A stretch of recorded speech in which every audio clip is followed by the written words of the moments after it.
ഇപ്പൊ പെൺകുട്ടികൾ പറയാ കല്യാണം വേണ്ട, പിന്നെ ഓളുണ്ടായത് തോട്ടെന്ന് വെച്ചു വന്ന്. പട്ടിണിയായതിന്റെ കാരണം എന്താ? തലയിലെഴുത്ത്. എനിക്ക് പെണ്ണിനെ കിട്ടാത്ത എന്താ? തലയിലെഴുത്ത്. അന്നങ്ങനെയാ അല്ലെ? ലോകത്ത് ഏറ്റവും കൂടുതൽ കുട്ടികൾ മരിക്കുന്നതിൽ നമ്മൾ 3-ാം സ്ഥാനത്താ. 2 ആഫ്രിക്കൻ രാജ്യങ്ങളെ നമ്മുടെ മുമ്പിലുള്ളൂ. തല കുമ്പിട്ട് വിധിയിൽ വിശ്വസിച്ച് മുന്നോട്ട് പോയത് കൊണ്ടാണ് ഈ രാജ്യം തകർന്നു പോയതെന്ന് നിങ്ങൾ അറിയുമോ? നമ്മൾ പുറത്തുനിന്ന് കാണുമ്പോ NH-66 എന്താ വണ്ടി. ഞാനിപ്പോ ഇവിടെ പ്രസംഗിക്കുന്നത് നൗഷാദ് റെക്കോർഡ് ചെയ്യുന്നത് കൊണ്ട് അവിടെ കിടക്കും. ഒരു തേക്കി വാപ്പ ഭൂമിയില്ലേ നിങ്ങൾക്ക്? എല്ലാവർക്കും ഉണ്ട്. ഇവിടെ എല്ലാവർക്കും തേക്കി വാപ്പ ഭൂമി. ഈ ഒരു മാല കെട്ടിയ ബന്ധത്തിൽ ഇവിടെ വന്ന് കിടക്കുന്നില്ലേ ഓള്? നിങ്ങൾ ആലോചിച്ചോക്കട്ടെ, അതൊരു അത്ഭുതമാണ് അല്ലേ? കറിവേപ്പില പണം കൊടുത്ത് വാങ്ങുന്ന വിഡ്ഢികളില്ല. കറിവേപ്പില ഉണങ്ങിപ്പോകാതിരിക്കാനുള്ള സൂത്രമാണ് പേസ്റ്റ് പാറ്റി തുപ്പിയാൽ മതി, എന്നാ കറിവേപ്പില ഉണങ്ങിപ്പോകും.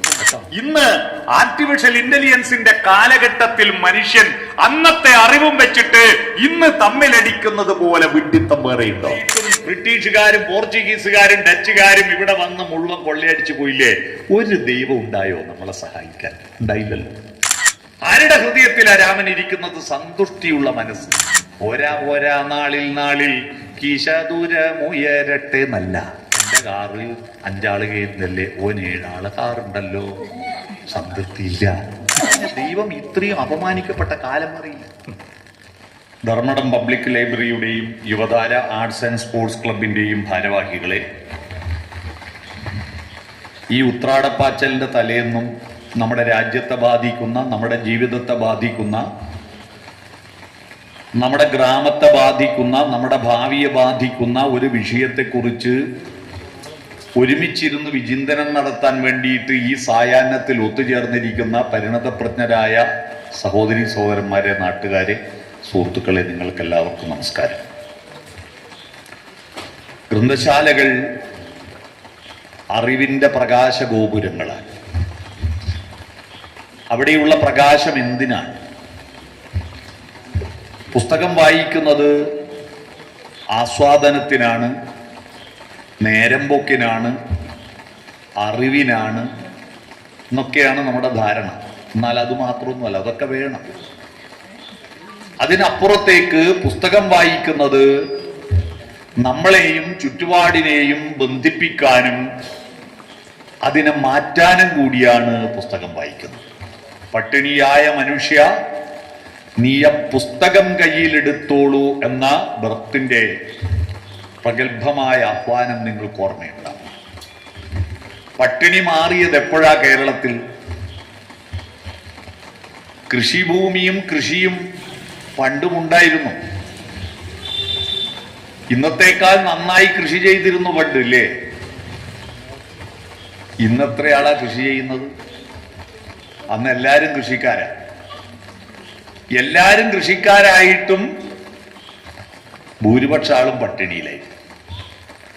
ഇന്ന് വളരെ അപൂർവ ആളെ കൃഷി ചെയ്യുന്നുള്ളൂ, എന്നിട്ട് ആർക്കും പട്ടിണിയില്ല. അതെന്താ? അത് അന്ന് എല്ലാവരും കൃഷി ചെയ്യുന്നുണ്ടെങ്കിലും ആ കൃഷിയെ, അതിന്റെ ഗുണഭോക്താവാകാൻ കഴിയുന്നവർ വളരെ കുറവായിരുന്നു. അരേ പോയ പുൽക്കിപ്പാടത്തൊരരിമയോടാരിയൻ വിത്തിട്ടു, അല്ലേ? പുത്തൻ കലവും അരിവാളിലും എടശ്ശേരി പറഞ്ഞു. ആരാണ് വിത്തിട്ടത്? അതേ കവിതയിൽ ആരേ കൊയ്തു മറിച്ചാൻ, കൊയ്തത് വേറെ ആരുമാണ്. അപ്പൊ അതുകൊണ്ട് തന്നെ അന്ന് വെളിച്ചം വേണ്ടത്ര ഉണ്ടായിരുന്നില്ല. കാരണം അക്ഷരം അറിയില്ലായിരുന്നു, വായനശാലകൾ ഉണ്ടായിരുന്നില്ല. അക്ഷരം അറിയുന്നവരുണ്ടെങ്കിലല്ലേ വായനശാലകൾ ഉണ്ടാവും. വായനശാലകൾ ഗ്രാമഗ്രാമാന്തരങ്ങളിൽ ഉണ്ടാക്കിക്കൊണ്ടാണ് പുരോഗമന പ്രസ്ഥാനങ്ങളെല്ലാം തന്നെ തുടക്കം കുറിച്ചത്. കാരണം അന്ധകാരത്തിൽ നിന്ന് മോചനം നേടണമെങ്കിൽ, പട്ടിണി ഒഴിവാക്കണമെങ്കിൽ KPSCയുടെ തുലാഭാരം എന്ന് പറയുന്ന ഒരു നാടകമുണ്ട്. ആ നാടകം സിനിമയാക്കിയിട്ട്, ആ സിനിമയിൽ നസീറാണ് നായകൻ, ശാരദയാണ് നായിക. ആ സിനിമയിൽ ഓണത്തിന് മുമ്പ് നടക്കുന്ന ഒരു കേരളത്തിലെ ശരാശരി കുടുംബത്തിൽ നടക്കുന്ന ഒരു സംഭവം ഒരു പാട്ടിലൂടെ അവതരിപ്പിക്കുന്നു. ഒരു കുട്ടി ഉണ്ടായതിനു ശേഷമുള്ള ആദ്യത്തെ ഓണമാണ്. കുട്ടിക്ക് ഒരു കുപ്പായം വാങ്ങണം, ഒരു പായസം വെക്കണം, അത്രയേ ആഗ്രഹമുള്ളൂ. അല്ലാതെ ഓണത്തിന്റെ ഓഫർ കാറ് വാങ്ങണമെന്നൊന്നുമില്ല. ഒരു പായസം വെക്കണം, കുട്ടിക്കൊരു കുപ്പായം വാങ്ങണം. പക്ഷെ അത് വാങ്ങാനുള്ള കാശ് കയ്യിലില്ല. ജോലി ചെയ്യുന്ന കയർ ഫാക്ടറിയിൽ നിന്ന് ബോണസ് കിട്ടിയാൽ അത് സാധിക്കും എന്ന പ്രതീക്ഷയിലാണ് നസീർ കയർ ഫാക്ടറി ചെല്ലുന്നത്. അവിടെ ചെന്ന് നോക്കുമ്പോൾ ഭയങ്കര ബഹളം. എന്താ സംഭവം? തൊഴിലാളികളെല്ലാം ദേഷ്യം വന്ന് പറകൊള്ളുകയാണ്. ഫാക്ടറി പൂട്ടി മുതലാളി പോയിരിക്കുന്നു. ബോണസ് ഇല്ലെന്ന് മാത്രമല്ല, ഇനി പണിയുമില്ല, കൂലിയുമില്ല, ഓണം പട്ടിണി.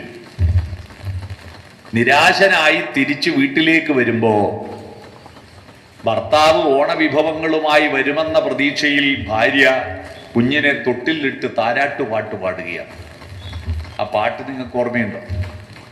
ഓമനത്തിങ്കളിനോണം പിറക്കുമ്പോൾ താമരക്കുമ്പിളിൽ പനിനീര്. ഭാര്യ പാടുമ്പോ ഭർത്താവിന്റെ മറുപടി, ഓണം പിറന്നാലും ഉണ്ണി പിറന്നാലും ഓരോ കുമ്പിൽ കണ്ണീര്, മണ്ണിലോരോ കുമ്പിൽ കണ്ണീര്. പിന്നെയും ഭാര്യ അടുത്ത വരി പാടുക, സ്വപ്നങ്ങൾ മനിയ വൃശ്ചിക മാസത്തിൽ മാനത്തെ കുഞ്ഞിന് വെള്ളോട്ട് പാത്രത്തിൽ പാൽ കഞ്ഞി. അപ്പൊ ഭർത്താവിന്റെ മറുപടി, കണ്ണീരുപ്പിട്ട് കാണാത്ത വറ്റിട്ട് കർക്കിടകത്തിൽ കരിക്കാടി, കർക്കിടകത്തിൽ കരിക്കാടി. സ്വപ്നങ്ങൾ വേറെ, യാഥാർത്ഥ്യം വേറെ. എന്തുണ്ട് സൊല്യൂഷൻ? തൊട്ടിലിൽ കിടക്കുന്ന കുട്ടിയിലാണ് ആ അമ്മ പ്രതീക്ഷ അർപ്പിച്ചിട്ട് കുട്ടിയോട് പറയാ, മോനെ ഒന്നുറങ്ങൂ, ഒന്നുറങ്ങൂ, പൊന്നുഷസ് കണി കണ്ടുണരാൻ ഒന്നുറങ്ങൂ. ഒരു പുതിയ പ്രഭാതം കണി കണ്ടുണരാൻ മോനെ നീ നന്നായി ഉറങ്ങൂ എന്ന് പറഞ്ഞ് ഉറങ്ങിയവൻ ആ പുതിയ പ്രഭാതം കണി കണ്ടുണരാനാണ് പുസ്തകങ്ങളുടെ വെളിച്ചം തേടിയിട്ട് വായനശാലകളിലേക്ക് പോയത്. അവൻ ലോകത്തിലെ ചലനങ്ങൾ മനസ്സിലാക്കി, സ്വാതന്ത്ര്യത്തെ പറ്റി അറിഞ്ഞു, ജനാധിപത്യത്തെ പറ്റി അറിഞ്ഞു, റിപ്പബ്ലിക്കൻ ഭരണകൂടത്തെ പറ്റി അറിഞ്ഞു. അതുവരെ അവന്റെ ധാരണ പട്ടിണിയായതിന്റെ കാരണം എന്താ? തലയിലെഴുത്ത്. തൊഴിലില്ലാത്തതിന്റെ കാരണം എന്താ? തലയിലെഴുത്ത്. താണജാതിയായി പോയത് എന്തുകൊണ്ടാ? തലയിലെഴുത്ത്. എനിക്ക് പെണ്ണിനെ കിട്ടാത്ത എന്താ? തലയിലെഴുത്ത്. അന്നങ്ങനെയാ അല്ലേ? അല്ലേ? എനിക്ക് മക്കളില്ലാത്ത എന്താ? തലയിലെഴുത്ത്. ഈ തലയിലെഴുത്ത് കൊണ്ട് അതിൽ കുമ്പിട്ട് ജീവിച്ചു മനുഷ്യൻ. തലയിലെഴുത്ത് മായ്ക്കാൻ പറ്റുമോ? നമ്മൾ എഴുതിയല്ലോ, തലയിലെഴുത്തായിട്ട് എഴുതാ ദൈവം എഴുതിയത്. അതാണ് നമ്മളെ നാട്ടിൽ നിന്ന് നാടൻ ഭാഷ പറയില്ലേ, ലോട്ടറി അടിച്ചവനെ കൊണ്ട് ഓൻ്റെ എല്ലാം തലയിൽ എഴുതിയ കൊള്ളി എൻ്റെ പറമ്പത്തി അടിയിനെങ്കിൽ ഒരു 500 ഉറുപ്പ്യ കിട്ടൂലെന്നാണ് അല്ലേ? ഇങ്ങനെ ഒരു തലയിലെത്ത് വിധിയിൽ വിശ്വസിച്ചു നടന്നോ? നീ പൊരുതിയത് കൊണ്ടോ, നീ അന്വേഷിച്ചത് കൊണ്ടോ, നീ പ്രതികരിച്ചത് കൊണ്ടോ, നീ ചോദ്യം ചെയ്തത് കൊണ്ടോ ഈ ലോകത്തിന് ഒരു മാറ്റവും ഉണ്ടാവുന്നില്ല. നീ എന്താണോ വിധിച്ചത് അത് നിനക്ക് കിട്ടും എന്ന് പറഞ്ഞിട്ട് 1, 2, 10, 100, 1000 കൊല്ലല്ല, ആയിരക്കണക്കിന് വർഷം ഭാരതത്തിലെ ജനത തലകുമ്പിട്ട് വിധിയിൽ വിശ്വസിച്ച് മുന്നോട്ട് പോയത് കൊണ്ടാണ് ഈ രാജ്യം തകർന്നു പോയതെന്ന് നിങ്ങൾ അറിയുമോ? ഇന്ത്യ തകർന്നു പോയോ? ഇന്ത്യ തകർന്നു പോയിട്ട് ഉണ്ടോന്ന് നോക്കേണ്ടത് നമ്മൾ പണ്ടത്തെ കഥയും ഇപ്പോഴത്തെ അവസ്ഥയും താരതമ്യം ചെയ്തിട്ടാണ്. 1000 കൊല്ലം മുമ്പ് ഇന്ത്യയിൽ യൂണിവേഴ്സിറ്റി ഉണ്ട്. അതിനേക്കാൾ മുമ്പേ ഇന്ത്യയിൽ ഉപനിഷത്തുകളുണ്ട്, വേദങ്ങളുണ്ട്, വേദാന്തമുണ്ട്, രാമായണമുണ്ട്, മഹാഭാരതമുണ്ട്, ഭാഗവതമുണ്ട്, ദുന്യാലോകമുണ്ട്, നാട്യശാസ്ത്രമുണ്ട്, എല്ലാം ഉണ്ട് ഇന്ത്യയിൽ. അതെല്ലാം പോട്ടെ, ഇന്ത്യയില് എത്ര നല്ല ഭൂമിയുണ്ടായിരുന്നു, എന്ത് നട്ടാലും മുളക്കുന്ന മണ്ണ്, എത്ര നല്ല മഴയും പുഴയും ഉണ്ടായിരുന്നു, എന്ത് നല്ല കാലാവസ്ഥയാണ്, എത്ര നല്ല കുന്നുകളാണ്. അതും പോട്ടെ, ആരോഗ്യം എന്തായിരുന്നു, എത്ര ഉഷാറന്മാരായിരുന്നു നമ്മുടെ ആളുകൾ. പന പൊരിച്ച് പല്ലിൻ്റെ ഉള്ളിൽ കുത്തുന്ന ചെറുപ്പക്കാരുണ്ടായിരുന്നില്ലേ? അന്ന് രോഗം വന്നാൽ ചികിത്സിക്കാൻ എന്താ മാർഗം? ഇപ്പൊ നമുക്ക് ഗവൺമെന്റ് ആശുപത്രി പോയാലും പ്രൈവറ്റ് ആശുപത്രി പോയാലും അലോപ്പതി ചികിത്സ, മോഡേൺ മെഡിസിൻ കിട്ടുന്നില്ലേ? അതെത്ര കാലായി വന്നിട്ട്? 200 കൊല്ലമായിട്ടുള്ളൂ. ഇതൊക്കെ ഉണ്ടാക്കി വെച്ച കണ്ടുപിടിച്ച ആള് ഇന്ത്യ രാജ്യത്താ. എന്നിട്ടും ഈ ധർമ്മടത്തോ ഈ വായനശാലേന്റെ മുറ്റത്തോ ഈ റോഡ് സൈഡിലോ നിങ്ങളുടെ കയ്യിലോ ഇന്ത്യയെ കണ്ടുപിടിച്ച് എന്തെങ്കിലും ഒരു സാധനം കാണിച്ചു തന്നിട്ട്, ഇന്ത്യയെ കണ്ടുപിടിച്ചൊരു സാധനം എവിടെയും ഉണ്ടോ? ഈ മൈക്ക് കണ്ടുപിടിച്ച ഇന്ത്യയിലല്ലല്ലോ, ഈ വാച്ച് കണ്ടുപിടിച്ച ഇന്ത്യയിലല്ലല്ലോ, ഇതിന്റെ അപ്പുറത്തൂടെ പോകുന്ന ട്രെയിന് കണ്ടുപിടിച്ച ഇന്ത്യയിലല്ലല്ലോ. എന്തേ? ഇത്രയും വിവരമുള്ളവരുണ്ടായിട്ടും ഇതൊക്കെ വിദേശികൾ കണ്ടുപിടിച്ചതാ നമ്മൾ ഉപയോഗിക്കുന്നത്. നമ്മുടെ ബുദ്ധി എവിടെ പോയി? അവിടെയാണ് നമ്മൾ മനസ്സിലാക്കേണ്ടത്. നമ്മൾ മനസ്സിലാക്കേണ്ടത് പട്ടിണി റാങ്കിങ്ങിൽ ഇന്ത്യ രാജ്യത്തിന്റെ സ്ഥാനം 103ാമത്തെ. അറിയാം, ആഫ്രിക്കൻ രാജ്യങ്ങളുടെ പുറകിലാ നമ്മുടെ രാജ്യം പട്ടിണി റാങ്കിങ് ഉണ്ടാക്കുന്നത്. ഇന്ത്യയിലെ ആളുകളുടെ രോഗം, ശിശുമരണ നിരക്ക്, ഇവിടുത്തെ ആയുസ്, ഇവിടുത്തെ പട്ടിണി, ഇവിടുത്തെ ഭക്ഷണത്തിന്റെ സ്വയം പര്യാപ്തത എല്ലാം വെച്ചിട്ട് ഐക്യരാഷ്ട്രസഭ ലോക ഭക്ഷ്യ വകുപ്പ് ഉണ്ടാക്കുന്നത് ആ പട്ടിണി റാങ്കിങ്. 103ാം സ്ഥാനത്ത് നമ്മൾ. 3ാം സ്ഥാനത്ത് നമ്മളുള്ളത് ഏതിലാണെന്നറിയോ? കുട്ടികൾ മരിക്കുന്നതിൽ. ലോകത്തെ ഏറ്റവും കൂടുതൽ കുട്ടികൾ മരിക്കുന്നതിൽ നമ്മൾ 3ാം സ്ഥാനത്താ. 2 ആഫ്രിക്കൻ രാജ്യങ്ങളെ നമ്മുടെ മുമ്പിലുള്ളൂ. നമ്മൾ പുറത്തുനിന്ന് കാണുമ്പോൾ NH-66 എന്താ വണ്ടി, റോഡ് അല്ലേ, എന്താ ട്രെയിൻ, എന്താ വന്ദേ ഭാരത്, എന്താ ബസ്, എന്താ കാറ്, എത്രയാ കാറ്. ഇതെല്ലാം നഗരത്തിൽ ഒരു പറ്റം ആളുകൾക്കാണ്. മഹാഭൂരിപക്ഷം ജനതയും ഇപ്പോഴും മനുഷ്യരായി പോലും ജീവിക്കുവാൻ അവസരമോ അർഹതയോ ഇല്ലാതെ ഇന്ത്യ രാജ്യത്തെ ഗ്രാമങ്ങളിൽ ജീവിക്കുന്നു. എന്തേ? അറിവിനെ മോചനമായി. അറിവുണ്ടായിരുന്നു, ഈ അറിവിനെ വികേന്ദ്രീകരിക്കപ്പെട്ടില്ല. അക്ഷരം അറിയുന്നവർ ഒരു കൂട്ടം മാത്രമായിരുന്നു. വായനശാലകളുടെ ദൗത്യം അറിവിന്റെ വികേന്ദ്രീകരണമാണ്. അത് കേവലം കുറെ ആളുകൾക്ക് കഥ വായിച്ച് രസിക്കാൻ, നോവൽ വായിച്ചിട്ട് സമാധാനിക്കാൻ, കവിത വായിച്ചിട്ട് ആസ്വദിക്കാൻ മാത്രമല്ല പുസ്തകങ്ങൾ.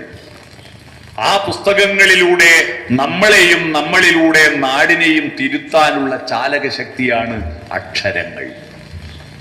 കാലത്തിനും ദേശത്തിനും അപ്പുറത്തേക്ക് മനുഷ്യർ പരസ്പരം ബന്ധപ്പെടാനുള്ള വഴിയാണ് അക്ഷരങ്ങൾ. രാമായണം എഴുതുന്നതിന് മുമ്പ് പണ്ട് മനുഷ്യർക്ക് ഭാഷയുണ്ടായിരുന്നത് അക്ഷരമായിട്ട്, എഴുത്തായിട്ടല്ലല്ലോ, സംഭാഷണമായിട്ടാണ്. സംഭാഷണങ്ങളുടെ പരിമിതി എന്താണെന്നറിയാമോ? സംഭാഷണങ്ങളുടെ പരിമിതി ഉണ്ടാവുമ്പോൾ തന്നെ ഇല്ലാതാവും. ഞാനിപ്പോ ഇവിടെ പ്രസംഗിക്കുന്നത് നൗഷാദ് റെക്കോർഡ് ചെയ്യുന്നത് കൊണ്ട് അവിടെ കിടക്കും. ഇല്ലെങ്കിൽ അപ്പൊ തന്നെ ഇല്ലാതാവും. കാലത്തിനപ്പുറത്തേക്ക് പോവില്ല, ദേശത്തിനപ്പുറത്ത് പോവോ? ഞാനെടുത്ത് പ്രസംഗിക്കുന്ന മീത്തല പീടിയൊക്കെ വെക്കുവോ? ഇല്ല, ദേശത്തിനപ്പുറത്ത് പോവില്ല. ഈ ലോകത്തിലുള്ള എല്ലാ അറിവും കാലത്തിനപ്പുറത്തേക്കും ലോകത്തിനപ്പുറത്തേക്കും എത്തിക്കാൻ എന്താ മാർഗമെന്ന് അന്വേഷിച്ചിട്ടാണ് മനുഷ്യൻ അതെന്താ ഇതെന്താ ഇത് ചേരുമ്പോ ഒരുമയെന്താ എന്താന്നുള്ള ചോദ്യം എന്താ എന്നെല്ലാം പഠിച്ചത്. ഉണ്മ എന്താണ്, സത്യം എന്താ, അതെന്താണെന്ന് ചോദിച്ചപ്പോ ആ പഠിച്ചു. ഇതെന്താണെന്ന് തിരിച്ചറിഞ്ഞപ്പോ ഈ പഠിച്ചു. ഉണ്മ എന്ന സത്യം പഠിച്ചപ്പോ, ഉണ്മ പഠിച്ചപ്പോ ഊ പഠിച്ചു. എന്ത് എവിടെ എങ്ങനെയെന്ന് അന്വേഷിച്ചപ്പോ ഏ പഠിച്ചു. എല്ലാവരും ഒരുമിക്കണമെന്ന് പറഞ്ഞപ്പോ ഓ പഠിച്ചു. അതിന് വ്യവസ്ഥാപിതമായിട്ടിരിക്കുന്ന ഔപചാരികമായ ചില ചിട്ടവട്ടങ്ങൾ കണ്ടെത്തിയപ്പോ ഔ പഠിച്ചു. ഔപചാരികത അല്ലേ? അതെല്ലാം കഴിഞ്ഞപ്പോ മരണമുണ്ടെന്ന് പഠിച്ചു. ഔ കഴിഞ്ഞ പിന്നെ മരണം. പിന്നെ നമുക്കൊരു പ്രതീക്ഷയുണ്ട്, മരിച്ചു കഴിഞ്ഞാലൊരു ലോകം, സ്വർഗമുണ്ട് നരകമുണ്ട്. ആ നദീറ്റ് രണ്ട് കുത്തിടൂലേ, സ്വർഗവും നരകവും, മേലെയും തായും. മനസ്സിലായോ? ഇതാണ് അക്ഷരങ്ങൾ പിടികിട്ടിയ അക്ഷരങ്ങൾ മരിച്ചു കഴിഞ്ഞാൽ സ്വർഗവും നരകവും ഉണ്ട് എന്ന് നമ്മളെ തെറ്റിദ്ധരിപ്പിച്ചു. ഉണ്ടോ? ഉണ്ടാവുമായിരിക്കും. നല്ലതെന്നല്ലേ? ഉണ്ടെങ്കിൽ നല്ലതിനും. പക്ഷെ ആണുങ്ങൾക്കേ സ്വർഗമുള്ളൂ കേട്ടോ, പെണ്ണുങ്ങൾക്കില്ല. ആണുങ്ങൾ സ്വർഗത്ത് പോയാൽ അവർക്ക് ഉർവശിയുണ്ട്, മേനകയുണ്ട്, രംഭയുണ്ട്, തിലോത്തമയുണ്ട്. പെണ്ണുങ്ങൾ അങ്ങ് പോയാൽ ആട ദിലീപും രാഹുൽ മാങ്കൂട്ടൊന്നും ഇല്ല. മനസ്സിലായോ? നിങ്ങൾക്ക് ഒരു ആസ്വാദനത്തിന് ഒരാളും ഇല്ല. മനസ്സിലായോ? പിടികിട്ടിയോ? ഞാൻ പറഞ്ഞു വന്നത്, അക്ഷരങ്ങളിലൂടെ നമ്മൾ കാലത്തിനപ്പുറത്തേക്ക്, ദേശത്തിനപ്പുറത്തേക്ക് പോയി. സ്നേഹം രാധയും കൃഷ്ണനും തമ്മിലുള്ള പ്രണയം നമ്മൾക്ക് അറിഞ്ഞത് എങ്ങനെയാ? അക്ഷരങ്ങളിലൂടെയല്ലേ? ശിവനും പാർവതിയും തമ്മിലുള്ള പ്രണയം നമുക്കറിഞ്ഞത് അക്ഷരങ്ങളിലൂടെയല്ലേ? സ്നേഹം കൊണ്ടൊരു തോണിയുണ്ടാക്ക്, കാലത്തിനറ്റത്ത് പോകാം, ആറ്റുനോറ്റുണ്ടായൊരുണ്ണി എന്ന പാട്ടിലെ വലിയ കൈതപ്പുറം എഴുതിയത്. കാലത്തിനപ്പുറത്തേക്ക്, ദേശത്തിനപ്പുറത്തേക്ക് ആശയങ്ങളെയും അനുഭൂതികളെയും വികാരങ്ങളെയും സൗന്ദര്യബോധത്തെയും ചിന്തകളെയും ആവാഹിച്ചിരുത്തുന്ന അത്ഭുത പ്രതിഭാസത്തിന്റെ പേരാണ് അക്ഷരം. പിടികിട്ടിയോ? അത്ഭുത പ്രതിഭാസം. അക്ഷരങ്ങൾ ഉണ്ടായിട്ട് രാജ്യത്തിന് അതിർത്തിക്ക് മറ്റു പല മനുഷ്യരുണ്ടെന്നും അവർക്ക് ചിന്തകളുണ്ടെന്നും ബോധ്യമാകുന്നതിന് മുമ്പ് ഉണ്ടാക്കിയതാണ് വേർതിരിവിന്റെ, രാഷ്ട്രത്തിന്റെയും മതത്തിന്റെയും വേർതിരിവുകൾ. മതത്തിന്റെയും രാഷ്ട്രത്തിന്റെയും വേർതിരിവുകൾ എപ്പോ ഉണ്ടായിരുന്ന കാലപ്പുഴ? മതങ്ങൾ ഉണ്ടാകുന്ന കാലത്ത് അപ്പുറത്ത് ജനങ്ങളുള്ളത് അറിയില്ല. ബ്രഹ്മാവ് ഹിന്ദുക്കളെ സൃഷ്ടിച്ചു എന്ന് പറയുന്ന കാലത്ത് മുസ്ലിങ്ങളും ക്രിസ്ത്യാനികളും ഉള്ള അവരറിയില്ല. നബി തിരുമേനിയുടെ അറബി നാട്ടിൽ ഖുറൈശിക്കൂട്ടവും അതിനെ ആക്രമിക്കാൻ വരുന്ന കുറച്ച് അറബികളും അല്ലാതെ ഇന്ത്യയിലും അങ്ങ് വിദേശത്തും അമേരിക്കയിലുള്ള രാജ്യങ്ങളുണ്ടെന്ന് അറിയില്ല.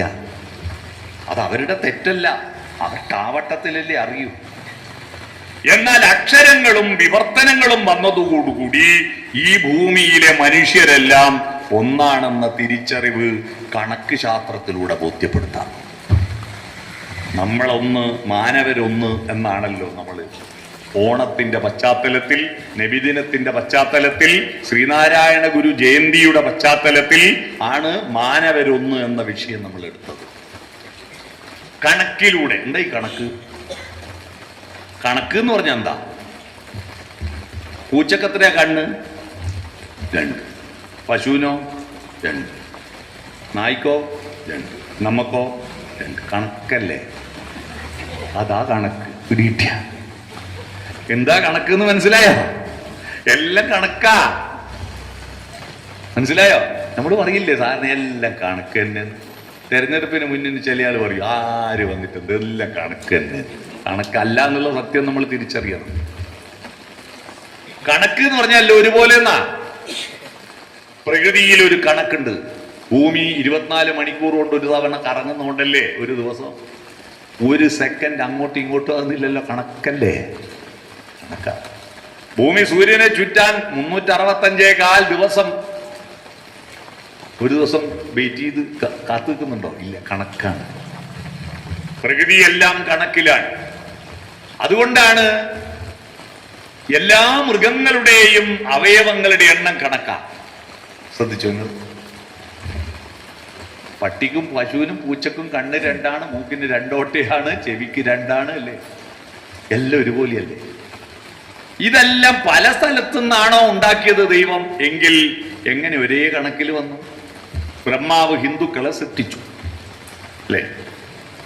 ബ്രഹ്മാവാണ് ഹിന്ദുക്കളെ സൃഷ്ടിച്ചത്. മുഖത്തു നിന്ന് ബ്രാഹ്മണന്മാരെ സൃഷ്ടിച്ചു, കയ്യിൽ നിന്ന് ക്ഷത്രിയന്മാരെ സൃഷ്ടിച്ചു, കാലിന്റെ തൊടയെന്ന് വൈശ്യന്മാർ കച്ചവടക്കാരെ സൃഷ്ടിച്ചു, കാലിന്റെ അടിയിൽ നിന്ന് ശൂദ്രന്മാരെ സൃഷ്ടിച്ചു. ആരെ ശൂദ്രൻ എന്നറിയാവോ? ശൂദ്രൻ എന്ന് പറഞ്ഞാൽ നമ്പ്യാരും നായരാണ് ശൂദ്രൻ. കഴിച്ച് ബാക്കിയൊന്നും മനുഷ്യരല്ല കേട്ടോ. അതൊന്നും ബ്രഹ്മാവ് സൃഷ്ടിച്ചല്ല. ഹിന്ദുക്കൾ നായർ നമ്പ്യാർ വരെയേ ഉള്ളൂ. ഈഴവരോ തീയരോ വാണിയറോ പോലെയരോ ഒന്നും ഹിന്ദുവല്ല, ബ്രഹ്മാവ് സൃഷ്ടിച്ചല്ല. അത് മനസ്സിലായിക്കൊള്ളണോ? ബ്രഹ്മാവ് സൃഷ്ടിച്ചല്ല അവരൊന്നും. ബാക്കിയുള്ളവരാരാ സൃഷ്ടിച്ചേ? തമിഴ്നാട്ടിലെ നവോത്ഥാന നായകൻ പെരിയാർ അറിയാമോ? രാമസ്വാമി നായ്ക്കർ. അദ്ദേഹം പറഞ്ഞു ബാക്കിയുള്ളവരെല്ലാം അവനവന്റെ തന്തക്കുണ്ടായിരുന്നു. അങ്ങനെയാണ് അദ്ദേഹത്തെ തന്തൈ പെരിയാർ എന്ന് വിളിച്ചത്. മനസ്സിലായോ? എല്ലാം സൃഷ്ടിച്ചു. ഈ ബ്രഹ്മാവ് ഇങ്ങനെ സൃഷ്ടിച്ചു എന്നൊരു കുട്ടി ഈ ക്ലാസ് പറഞ്ഞു. അതിലൊരു മാഷ് ക്ലാസ് പറഞ്ഞപ്പോൾ ഒരു കുട്ടി ഒരു സംശയം ചോദിച്ചിട്ട് കുഴപ്പമായി അറിയാം. കുട്ടീനെ സ്കൂളിൽ നിന്ന് പുറത്താക്കി തിരിച്ചെടുക്കണമെന്ന് നാട്ടുകാർ പറഞ്ഞു. ബ്രഹ്മാവ് മുഖത്തുനിന്ന് കൈമന്ന് കാലുമെന്നെല്ലാം സൃഷ്ടിച്ചു എന്ന് പറഞ്ഞപ്പോൾ കുട്ടി ചോദിച്ചു, അല്ല മാഷെ, ബ്രഹ്മാവിന്റെ ഭാര്യയല്ലേ സരസ്വതി? അതെ, പിന്നെ ഓക്കുന്നതിനും പണിയും.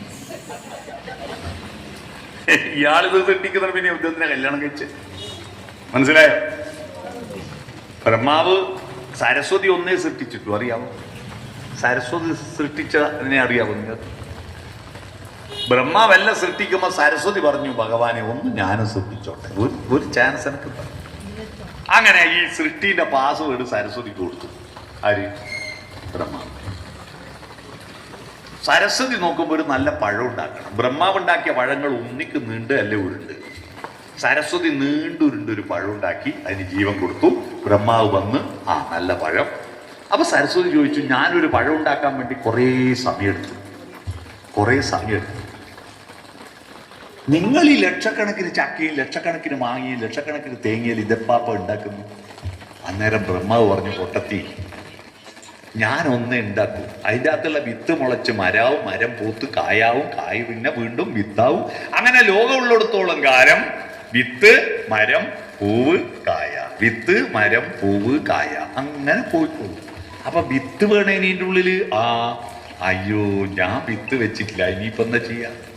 തൽക്കാലം വിത്ത് ഉണ്ടാക്കാൻ വേണ്ടി ഒന്നും കൂടി പാസ്വേഡ് കൊടുത്തു. വിത്ത് ഉണ്ടാക്കി. പക്ഷെ പഴത്തിന് ജീവൻ കൊടുത്തുകൊണ്ട് പഴം കീറിയാപ്പിന് പ്രശ്നമാണ്.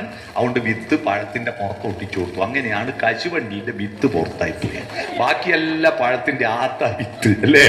അത് സരസ്വതി സൃഷ്ടിച്ചെന്നൊരു കഥയുണ്ട്. മനസ്സിലായോ? കഥയുണ്ട്. അപ്പൊ ഞാൻ പറഞ്ഞു വന്നത്, ഈ ബ്രഹ്മാവ് സൃഷ്ടിച്ച മനുഷ്യന്മാർ അതേ കോലത്തിലല്ലേ കർത്താവ് സൃഷ്ടിച്ച ക്രിസ്ത്യാനികൾ? എന്തോ കോലം മാറ്റുണ്ടോ? മൂക്ക് പിറകിലാണ്. എന്തിനാ ഈ മൂക്ക് ഇവിടെ പിടിപ്പിച്ചെന്നറിയാം? അത് പ്രകൃതിയുടെ ഒരു അത്ഭുതമാണ്. നമ്മുടെ ശരീരത്തിൽ ഏറ്റവും പ്രധാനപ്പെട്ട അവയവം തലച്ചോറല്ലേ? അതുകൊണ്ടാണ് പ്രകൃതി ഏറ്റവും ഉറപ്പുള്ള എല്ല് കൊണ്ട് അത് പൊതിഞ്ഞു വെച്ചത്. ഒരു വക ഒന്നും വന്നടിച്ചാൽ മുറിയൂല. ഏറ്റവും അപ്രധാനമായ അവയവം ഏതാണെന്നറിയാമോ? അപ്രധാനമായ അവയവമാണ് എല്ലില്ലാണ്ട് വെറും ഇറച്ചി മാത്രമാക്കി വെച്ചിരിക്കുന്ന വയറ്. മനസ്സിലായോ? മനുഷ്യനാണോ മൃഗമാണോ തീരുമാനിക്കുക ഇതിനാണോ പ്രാധാന്യം നോക്കിയിട്ട്. അത് കഴിഞ്ഞിട്ട് ഏറ്റവും പ്രധാനപ്പെട്ട അവയവം കണ്ണാണ്.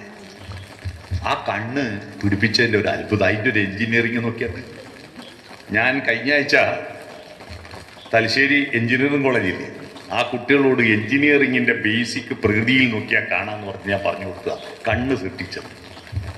കണ്ണ് പ്രകാശത്തെ ഉള്ളിലേക്ക് സ്വീകരിക്കാൻ വളരെ നേർത്ത സ്തരങ്ങൾ കൊണ്ടാണ് ഉണ്ടാക്കുക.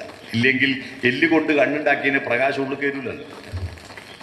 അതുകൊണ്ട് ഈ നേർത്ത വളരെ മൃദുലമായ കോശങ്ങളായതുകൊണ്ട് ഒരു പൊടി തട്ടിയാൽ പോലും മുറിയും. അതുകൊണ്ട് കണ്ണിന് പരിക്ക് പറ്റാതിരിക്കാൻ നെറ്റിയുടെ എല്ല് ഉയർത്തി കവിളൽ ഉയർത്തി 2 കുഴി കൊണ്ടേ വെച്ചിട്ട് അതിൻ്റെ ഉള്ളിൽ കൊണ്ടേ വെച്ച് അതില്ലേ. അതെന്തൊരു എഞ്ചിനീയറിങ്! എന്തോ വന്നടിച്ചാല് കണ്ണിന് പറ്റത്. അഥവാ പൊടി നേരെ വരുന്നുണ്ട്, കൈകൊണ്ട് തടയാൻ പറ്റാത്തത് കൊണ്ടാണ് ലോകത്തിലെ ആദ്യത്തെ ഓട്ടോമാറ്റിക് ഷട്ടറാ കൺപോളാ. നമ്മളോട് ചോദിച്ചിട്ടാ പൊട്ടുന്ന കൺപോളാ? അപ്പടെ പൊട്ടൂലേ? ആ പൊടി മേലെ നിന്ന് താഴോട്ട് വരാതിരിക്കാൻ അവിടെ തടയാൻ കണ്ണിന്റെ 2 മേലെയും സൺഷെയ്ഡായിട്ട് പുല്ല് വെച്ച് പിടിപ്പിച്ച് തന്ന പുലികോ. മനസ്സിലായോ? പെൺകുട്ടികളോട് പറയണം അത് പൊരിച്ചു മാറ്റിയിട്ട് വരച്ചുണ്ടാക്കാനുള്ളതല്ല. മനസ്സിലായി? ആ കണ്ണിന്റെ താഴെ വായക്ക് മേലെ മൂക്ക് പിടിപ്പിച്ച് എന്തിനാ? തിന്നുന്ന സാധനം കെട്ടതാണെന്ന് അറിയണം കീടി എത്തുമ്പോഴേക്ക് മണക്കണ്ടേ? മനസ്സിലായോ? മൂക്ക് പിറകിലായി പോയിന്ന് വിചാരിക്കും. നമ്മളെ മൂക്ക് സൃഷ്ടിയിൽ പിറകിലാണ്. ആരോട് പരാതി പറയാനാ? നമ്മൾ ഈ ചോറ് തിന്നുമ്പോ ഇത് കെട്ടാന്നറിയാ ഓരോ പിടി ചോറും വാരിയിട്ട് ഇവിടെ കൊണ്ടുവച്ച് മണപ്പിച്ചിട്ട് തിന്നേണ്ട ഗതികേടില്ലേ? എന്തൊരു മനോഹരമാണ്. ഇങ്ങനെ ബ്രഹ്മാവ് സൃഷ്ടിച്ച അതേ കോലത്തിലാ ക്രിസ്ത്യാനിനെ സൃഷ്ടിച്ചത്. അതെങ്ങനെയാ ഈ കർത്താവിന് ഇത് മനസ്സിലായോ? അതേ കോലത്തിലെ അള്ളാഹു മുസ്ലിങ്ങളെ സൃഷ്ടിച്ചത്. ഇതെങ്ങനെയാ?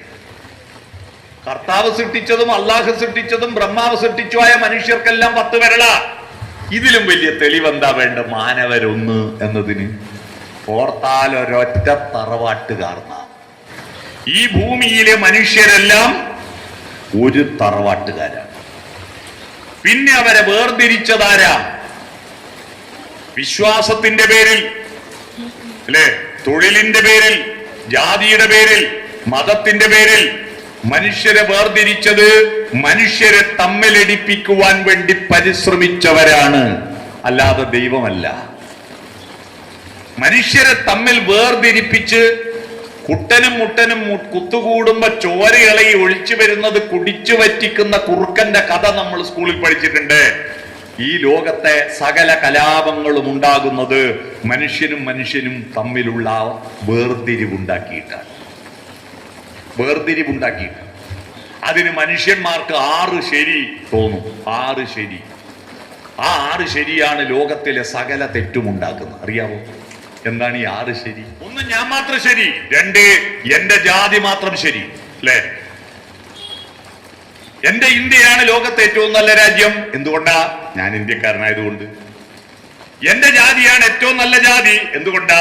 ഞാൻ ആ ജാതിയിലായതുകൊണ്ട്. എന്റെ മതമാണ് ഏറ്റവും നല്ല മതം. എന്തുകൊണ്ടാ? ഞാൻ ആ മതത്തിലായതുകൊണ്ട്. എന്റെ പാർട്ടിയാണ് ഏറ്റവും നല്ല പാർട്ടി. എന്തുകൊണ്ടാ? ഞാൻ ആ പാർട്ടിയിലായതുകൊണ്ട്. എന്റെ രാജ്യമാണ് ഏറ്റവും നല്ല രാജ്യം. എന്തുകൊണ്ടാ? ഞാൻ ആ രാജ്യത്തായതുകൊണ്ട്. 6 ശരി മനസ്സിലായി? ഞാൻ മാത്രം ശരി, എന്റെ ദൈവം മാത്രം ശരി, എന്റെ ജാതി മാത്രം ശരി, എന്റെ മതം മാത്രം ശരി, എന്റെ പാർട്ടി മാത്രം ശരി, എന്റെ രാജ്യം മാത്രം ശരി. ഈ 6 ശരികളാണ് ലോകത്തിലെ എല്ലാ തെറ്റും ഉണ്ടാക്കുന്നത്. മനസ്സിലായോ? മനുഷ്യർ എപ്പോഴാണ് കൂടുതൽ ശരി കണ്ടെത്തിയത്? എന്റെ ശരിയും നിങ്ങളുടെ ശരിയും ഒത്തുചേർന്ന് നമ്മുടെ ശരിയാവണം. പണ്ട് ദൂരദർശൻ ചാനലിൽ ഒരു ദേശീയോദ്ഗ്രഥന ഗാനം വരാറുണ്ടായിരുന്നു. മിലേ സുർ മേരാ തുമാര. ഇന്ത്യയിലെ ഏറ്റവും നല്ല ഗായകന്മാരും ഗായികമാരും എല്ലാം പാടിയ പാട്ട്. ലതാ മങ്കേഷ്കർ ഒക്കെ പാടിയിട്ടുണ്ട്. അതില് എല്ലാ ഭാഷയിലും ഒരു വരിയുണ്ട്. മലയാള ഭാഷയിൽ ഒരു വരിയുണ്ട്. അതിൽ ഓർമ്മയുണ്ടോ? ഒരുത്തൻ ആനപ്പുറത്തിരുന്നിട്ട് തോട്ടിയും ചുമല് വെച്ചിട്ട് എന്റെ സ്വരവും നിങ്ങളുടെ സ്വരവും ഒത്തുചേർന്നു നമ്മുടെ സ്വരമായി. അല്ലേ? ആ നമ്മുടെ സ്വരമാകുമ്പോ നമ്മൾ എന്ന ചിന്ത, അതാണ് ഭാരതത്തിലെ ആദ്യത്തെ ചിന്ത. അതാണ് ഇന്ത്യയെ ഭരിക്കുന്ന ചിന്ത. നമ്മൾ. കാരണം എന്താ? ഇന്ത്യ രാജ്യത്തിന്റെ ഭരണഘടനയുടെ ആദ്യത്തെ വാക്കെന്താ? വി എന്നാണ്. WE. എന്താ വി എന്ന് പറഞ്ഞാൽ? നമ്മൾ എന്നാണ്. ഞാനൊന്നും ഒറ്റക്കൊറ്റക്കല്ല, നമ്മളെന്ന ബോധമുണ്ടാവും. എല്ലാം ചുരുങ്ങിയല്ലേ? നല്ല വിദ്യാഭ്യാസ കുട്ടിക്ക് നല്ല മാർക്കായി ഫുൾ A+. എന്തിനാ A+ വാങ്ങുന്നു? എൻട്രൻസ് കോച്ചിങ്ങിന് ചേരാൻ. അവിടെ നിന്ന് പ്ലേസ്മെന്റ് കിട്ടും. പ്ലേസ്മെന്റ് കിട്ടിയാലോ ജോലി കിട്ടും. ജോലി കിട്ടിയാലോ ശമ്പളം കിട്ടും. ശമ്പളം കിട്ടിയാലോ? ശമ്പളം കിട്ടിയാ പിന്നെന്താ? കൊട്ടാരം പോലത്തെ ഒരു വീട് എടുക്കണം. കൊട്ടാരം പോലത്തെ വീട് ആകെ 4 ആളെ ഉണ്ടാവും. 40 ആൾക്ക് കിടന്നൊരുങ്ങുന്ന വീട്. 5-10 മുറികളാ പല വീട്ടിലും. അല്ലേ? നമ്മളെല്ലാം ചില വീട്ടിൽ കൂടുതൽ പോയാൽ നമ്മളെ വീട് കാണിക്കാൻ കൂട്ടിക്കൊണ്ടു. എന്നിട്ട് ഈ വീട്ടുകാരനെല്ലാം ഈടെ ഒരു കക്കൂസും ആടെ ഒരു കക്കൂസും. ഞാനിങ്ങനെ വിചാരിക്കും, ഞാൻ തൂറാൻ കൊട്ടുന്നതെന്ന് പറഞ്ഞിട്ടില്ലല്ലോ ഇവരോട്. എല്ലാ കക്കൂസും കാണിച്ചു തരുന്നു. അല്ലേ? കണ്ടില്ലേ? അയാളുടെ ഒരു പൊങ്ങച്ചോ. എത്ര കക്കൂസുണ്ട് ഇവിടെ. നിങ്ങൾ ആലോചിച്ചു, വീട്ടിൽ കൂടി 2-3 ദിവസം കുടുംബക്കാരെല്ലാം ഉണ്ടാവും. പിന്നെ ആരാ? പിന്നെ 2-3 മുറികളിൽ മാത്രമാണ് അവിടുത്തെ മനുഷ്യർ താമസിക്കുന്നത്. ബാക്കിയുള്ളതെല്ലാം ഒരു പൈസയും ചെലവാക്കാത്ത കുറെ ആളുകൾക്ക്. ആർക്ക്? പല്ലിക്ക്, എട്ടുകാലിക്ക്, എലിക്ക് താമസിക്കാൻ വേണ്ടിയിട്ട് കൊട്ടാരം ഉണ്ടാക്കുന്ന പോട്ടന്മാരായിട്ട് മാറുക. വലിയ കൊട്ടാരം ഉണ്ടാക്കും. എന്നിട്ട് ആടെ ആനക്ക് കടക്കാൻ പറ്റാത്ത മതിൽ കെട്ടും. എന്നിട്ട് റിമോട്ട് കൺട്രോളിന്റെ ഗേറ്റ് പിടിപ്പിക്കുക. ഒന്നും ആർക്കും സ്വന്തമല്ല. ആണോ? എന്നിട്ടും ഇതെന്റേതാണ്, എന്റെ മതം, എന്റെ ജാതി, എന്റെ ദൈവം എന്ന് പറഞ്ഞിട്ട് വേർതിരിവുണ്ടാകും. ആ വേർതിരിവിനപ്പുറത്തേക്ക് വിശാലമായ ഒരു കാഴ്ചപ്പാടുണ്ടാവണമെങ്കിൽ എന്റെ വീടിനും എന്റെ കേരളത്തിനും എന്റെ മനസ്സിന്റെ സങ്കല്പത്തിനും എന്റെ സൗന്ദര്യബോധത്തിനും അപ്പുറത്തൊരു ലോകമുണ്ടെന്ന് ബോധ്യമാവണം. അതിനാണ് പുസ്തകം വായിക്കുന്നത്. മനസ്സിലായോ? പുസ്തകം വായിക്കുന്നതിനാണ്. ഒരു ഉദാഹരണം പറയാം. ഇപ്പൊ ഇനി ഓണത്തിലേക്ക് കിടക്കാം. ഓണം എന്താ? ഓണമെന്ന് പറഞ്ഞാൽ ഇപ്പൊ വലിയ വിവാദമാണ്. ഓണം മുസ്ലിങ്ങൾക്ക് ആഘോഷിക്കാമോ എന്ന്. എടാ, മുസ്ലിം ആയതോ ഹിന്ദു ആയതോ ക്രിസ്ത്യാനിയോ അതൊന്നല്ല, പിന്നല്ലേ. നമ്മൾ ആദ്യം മനുഷ്യരാവണ്ടേ? മനുഷ്യരുടെ അടിസ്ഥാനപരമായ പ്രത്യേകത മൃഗങ്ങളിൽ നിന്ന് വ്യത്യസ്തമായത് കണ്ണിന്റെ എണ്ണം കൊണ്ടോ കാതിന്റെ എണ്ണം കൊണ്ടല്ലല്ലോ. ചില ആൾ പറയും കാലിന്റെ എണ്ണം കൊണ്ടാണ്. ആരാ പറഞ്ഞു? മൃഗങ്ങൾ നാൽക്കാലിയാണ്, മനുഷ്യൻ ഇരുകാലിയാണ് അല്ലേ? അല്ല, മനുഷ്യൻ നാൽക്കാലിയാണ്. ഇവിടെ ആരെങ്കിലും ആദ്യം തന്നെ രണ്ടു കാലുമല നടന്നില്ല? നമ്മൾ ആദ്യം നടന്ന മുട്ടും കുത്തി നടക്കുമ്പം 4 കാലുമലല്ലേ? പിന്നെ അപ്പൊ മനുഷ്യൻ ശരീരം കൊണ്ട് മൃഗമാണ്. എപ്പോഴാണ് നമ്മൾ അല്ലാതായി മാറുന്നത്? അല്ലാതായി മാറുന്നത് നമുക്ക് ഭാഷയുണ്ട്, സ്നേഹമുണ്ട്, കുടുംബ ബന്ധങ്ങളുണ്ട്, ഓർമ്മകളുണ്ട് അല്ലേ? ഓർമ്മയ്ക്കു പേരാണിതോണം. മുരുകൻ കാട്ടാക്കടയുടെ ഒരു കവിതയുടെ പേരാണ് ഓർമ്മയ്ക്കു പേരാണിതോണം. ഓർമ്മകൾ ഉണ്ടായിരിക്കണം.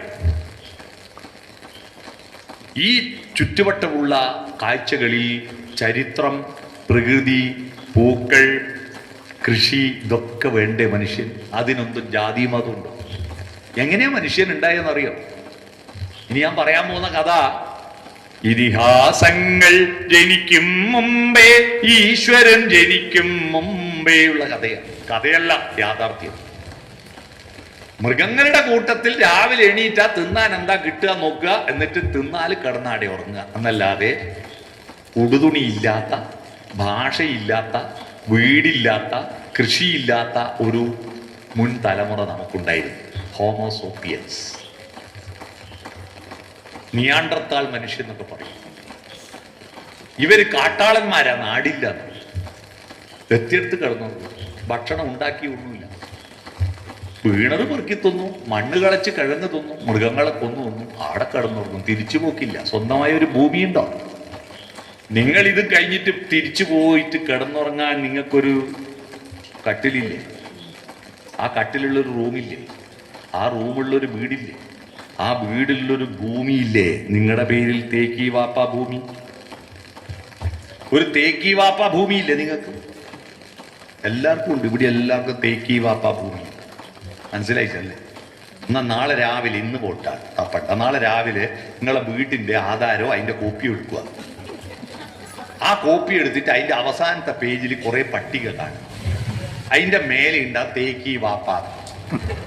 തെക്ക്, കിഴക്ക്, വടക്ക്, പടിഞ്ഞാറ് അതിർത്തി ഉണ്ടാവും. മനസ്സിലായോ? അതിനാണ് 4 അതിരുള്ള ഭൂമിക്കാണ് എന്താ പറയാ? തേക്കി വാപ്പ ഭൂമി. ഇവിടെ കിട്ടിയോ? അതാ. എന്നാൽ അന്നത്തെ കാട്ടാളന്മാർക്ക് അങ്ങനെ സ്വന്തമായ ഭൂമി, അളവ്, ഇൻകംബറൻസ് സർട്ടിഫിക്കറ്റ് കുടിക്കണമൊന്നുമില്ല. അങ്ങനെ നടക്കുമ്പോ അന്ന് 2 ജാതി ഉണ്ട് കേട്ടോ. ഏതാ? നമ്പ്യാർ നായരും തീയനൊന്നും അല്ല. ആണുജാതിയും പെണ്ണ് ജാതിയും. അതെല്ലാത്തിലുണ്ട് ഇല്ലേ? എന്തിനാ ഈ ആണുജാതിയും പെണ്ണുജാതിയും ഉണ്ടാക്കിയെന്നറിയാമോ? കുട്ടികളോട് പറഞ്ഞു കൊടുക്കണം. ആണുജാതിയും പെണ്ണുജാതി ഉണ്ടാക്കിയ സാരി ഉടുക്കാൻ കുറേ ആൾ, മുണ്ടെടുക്കാൻ കുറേ ആൾ ഉണ്ടാക്കാനല്ല. ഈ ആണും പെണ്ണും ഉണ്ടെങ്കിലേ പുതിയതുണ്ടാവൂ. ഓരോ ജീവഗണത്തിന്റെയും ദൗത്യം പുതിയതിനെ പ്രത്യുൽപാദനപരമായി വികസിപ്പിക്കുക എന്നതാണ്. മനുഷ്യൻ മനുഷ്യനായി ജീവിക്കുന്നതിനപ്പുറത്ത് പ്രകൃതിയിലെ ഒരു ജീവഗണമായതുകൊണ്ട് നമ്മുടെ ബാധ്യതയാണ് എന്നെപ്പോലെ ഒന്നിനെ ഈ പ്രകൃതിയിൽ കൊടുക്കണമെന്നത്. അതിനാണ് മാനിന് കസ്തൂരിമണം ചേർക്കുന്നത്, 2 മീനണകൾക്കായിട്ട് ഒരു കടലുണ്ടാക്കി കൊടുത്തത്, പൂവിനെ പൂമ്പാറ്റയായി, പുഴുവിനെ പൂമ്പാറ്റയായി ഉടുപ്പിക്കുന്നത്. ഇപ്പൊ കുട്ടികൾ പറയാ കല്യാണം വേണ്ട, പിന്നെ ഓളുണ്ടായത് തോട്ടെന്ന് വെച്ചു വന്ന. ഓളച്ഛനും അമ്മയും കല്യാണം കഴിച്ചിട്ടില്ലേ ഓളുണ്ടായത്? കല്യാണമേ വേണ്ട. പിന്നെന്താ? കാമവികാരം പൂരിപ്പിക്കാൻ വേണ്ടിയിട്ട് ഒറ്റ മാർഗം ഉണ്ട്. റേഷ് വേണ്ട, മാല വേണ്ട, താലി വേണ്ട, സേവ് ദി ഡേറ്റ് വേണ്ട, ലിവിങ് ടുഗദർ. ഏടിയെങ്കും വാടകയ്ക്ക് വീടെടുക്കുക, അല്ലെങ്കിൽ ഫ്ലാറ്റ് എടുക്കുക, ആടെ കുറെ കാലം ഇണചേർന്ന് രമിച്ചിട്ട് മടുത്ത രണ്ടും രണ്ട് വൈക്ക് പോവാ. വിവാഹം എന്ന് പറയുന്നത് പക്ഷിമൃഗാദികൾക്ക് വിവാഹമില്ല, ഇണചേരലേ ഉള്ളൂ. മനുഷ്യന് മാത്രമേ വിവാഹമുള്ളൂ. കാരണം മനുഷ്യന് മാത്രമേ അച്ഛനെ അറിയാവൂ. ഏതെങ്കിലും ഒരു പട്ടിക്കോ പൂച്ചക്കോ പശുവിനോ അച്ഛനെ അറിയാവൂ. അമ്മേനെ അറിയാം, മുലയൂട്ടിയത്, മുട്ടേന്റെ മേലെ അടയിരുന്നത്, പിന്നെ ജനിച്ചാൽ ചിറക് വിടത്ത് ഇരിക്കും. അതങ്ങോട്ട് അമ്മേനെ അറിയാം. അച്ഛനെ അറിയുന്ന ഏതെങ്കിലും പക്ഷി ഉണ്ടോ? നമുക്ക് അച്ഛനെയും അറിയാം, അമ്മാവനെ അറിയാം, അമ്മൂമ്മയെ അറിയാം, അപ്പൂപ്പനെ അറിയാം, ചിറ്റേന, ആന്റീന, ഇക്കേന, ഇത്തേന എല്ലാം അറിയാം.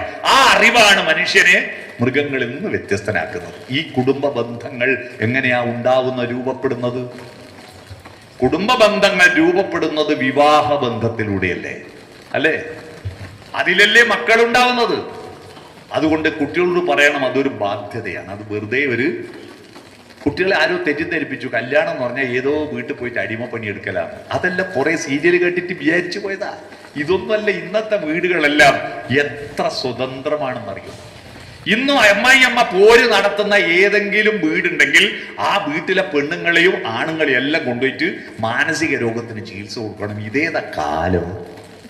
മനുഷ്യന്മാരിൽ ഒത്തുകൂടി ജീവിക്കാൻ പഠിച്ചിട്ടില്ലേ, പിന്നെ എന്തിനാ പിന്നെ മനുഷ്യനായത്, അല്ലേ?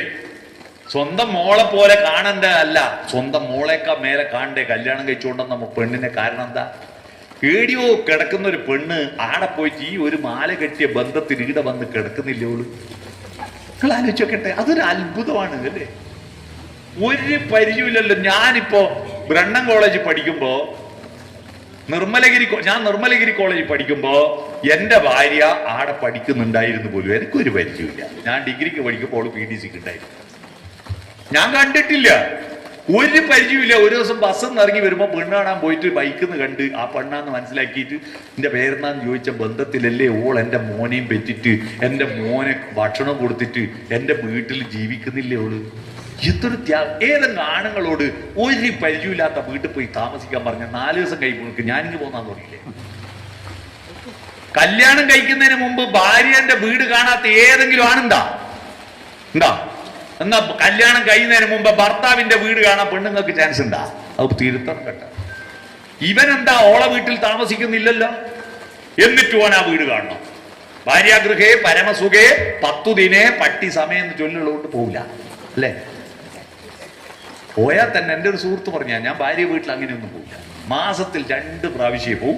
പോയാ ഒരു 15 ദിവസം അടുക്കും. മാസത്തിൽ 2 തവണയും പോവും. പോയാ ഒരു 15 ദിവസം അടുക്കും. എപ്പോ ആർത്തന്നെയാന്ന് പറയാൻ മടിച്ചിട്ട് പറയുന്ന, അല്ലേ? എന്നാൽ തന്റെ ഭർത്താവിന്റെ വീട് ഈ കഴുത്തിൽ ഈ കാര്യം കുടിക്കിയതിന് ശേഷമല്ലേ പെണ്ണ് കാണുന്നുള്ളൂ. എന്നിട്ടോൾ അവിടെ താമസിക്കുന്നില്ലേ? അക്കാണും മാമല വെട്ടി വയലാക്കി ആര്യൻ വിത്തെറിഞ്ഞു, അല്ലെ? പച്ചപ്പനന്തത്തെ പുന്നാരപ്പൂമുത്ത് എന്ന പാട്ടിൽ ആദ്യമായിട്ട് മണ്ണ് കിളച്ചിട്ട് വിത്തിട്ടു. വിത്തിട്ടപ്പോഴാണ് അവന് പരക്കെ പോകാൻ പറ്റുമോ? സ്ഥിരം ഇത് മുളക്കോന്ന് കാത്തു നിൽക്കട്ടെ. ക്ഷമയുണ്ടായി. മനുഷ്യന് ക്ഷമയുണ്ടായത് കൃഷി ചെയ്യാൻ ആരംഭിച്ചപ്പോഴാണ്. ഇപ്പൊ ക്ഷമയില്ലാത്തത് കൃഷിയുമായിട്ടൊരു ബന്ധമില്ലാത്തത്. കൃഷി ചെയ്യാൻ വയലും വലിയ കുന്നൊന്നും വേണ്ട. വീടിന്റെ മുറ്റത്ത് തുമ്പിന്റെ അപ്പുറത്ത് 4 പയർമണി നടാൻ സ്ഥലമില്ലാത്ത ആരുമില്ല. അല്ലെങ്കിൽ ടെറസിൽ ഒരു ചട്ടിയിലോ അല്ലെങ്കിൽ ഒരു ബാഗിലോ കുറച്ച് മണ്ണ് വാരിയിടാനാവില്ലേ?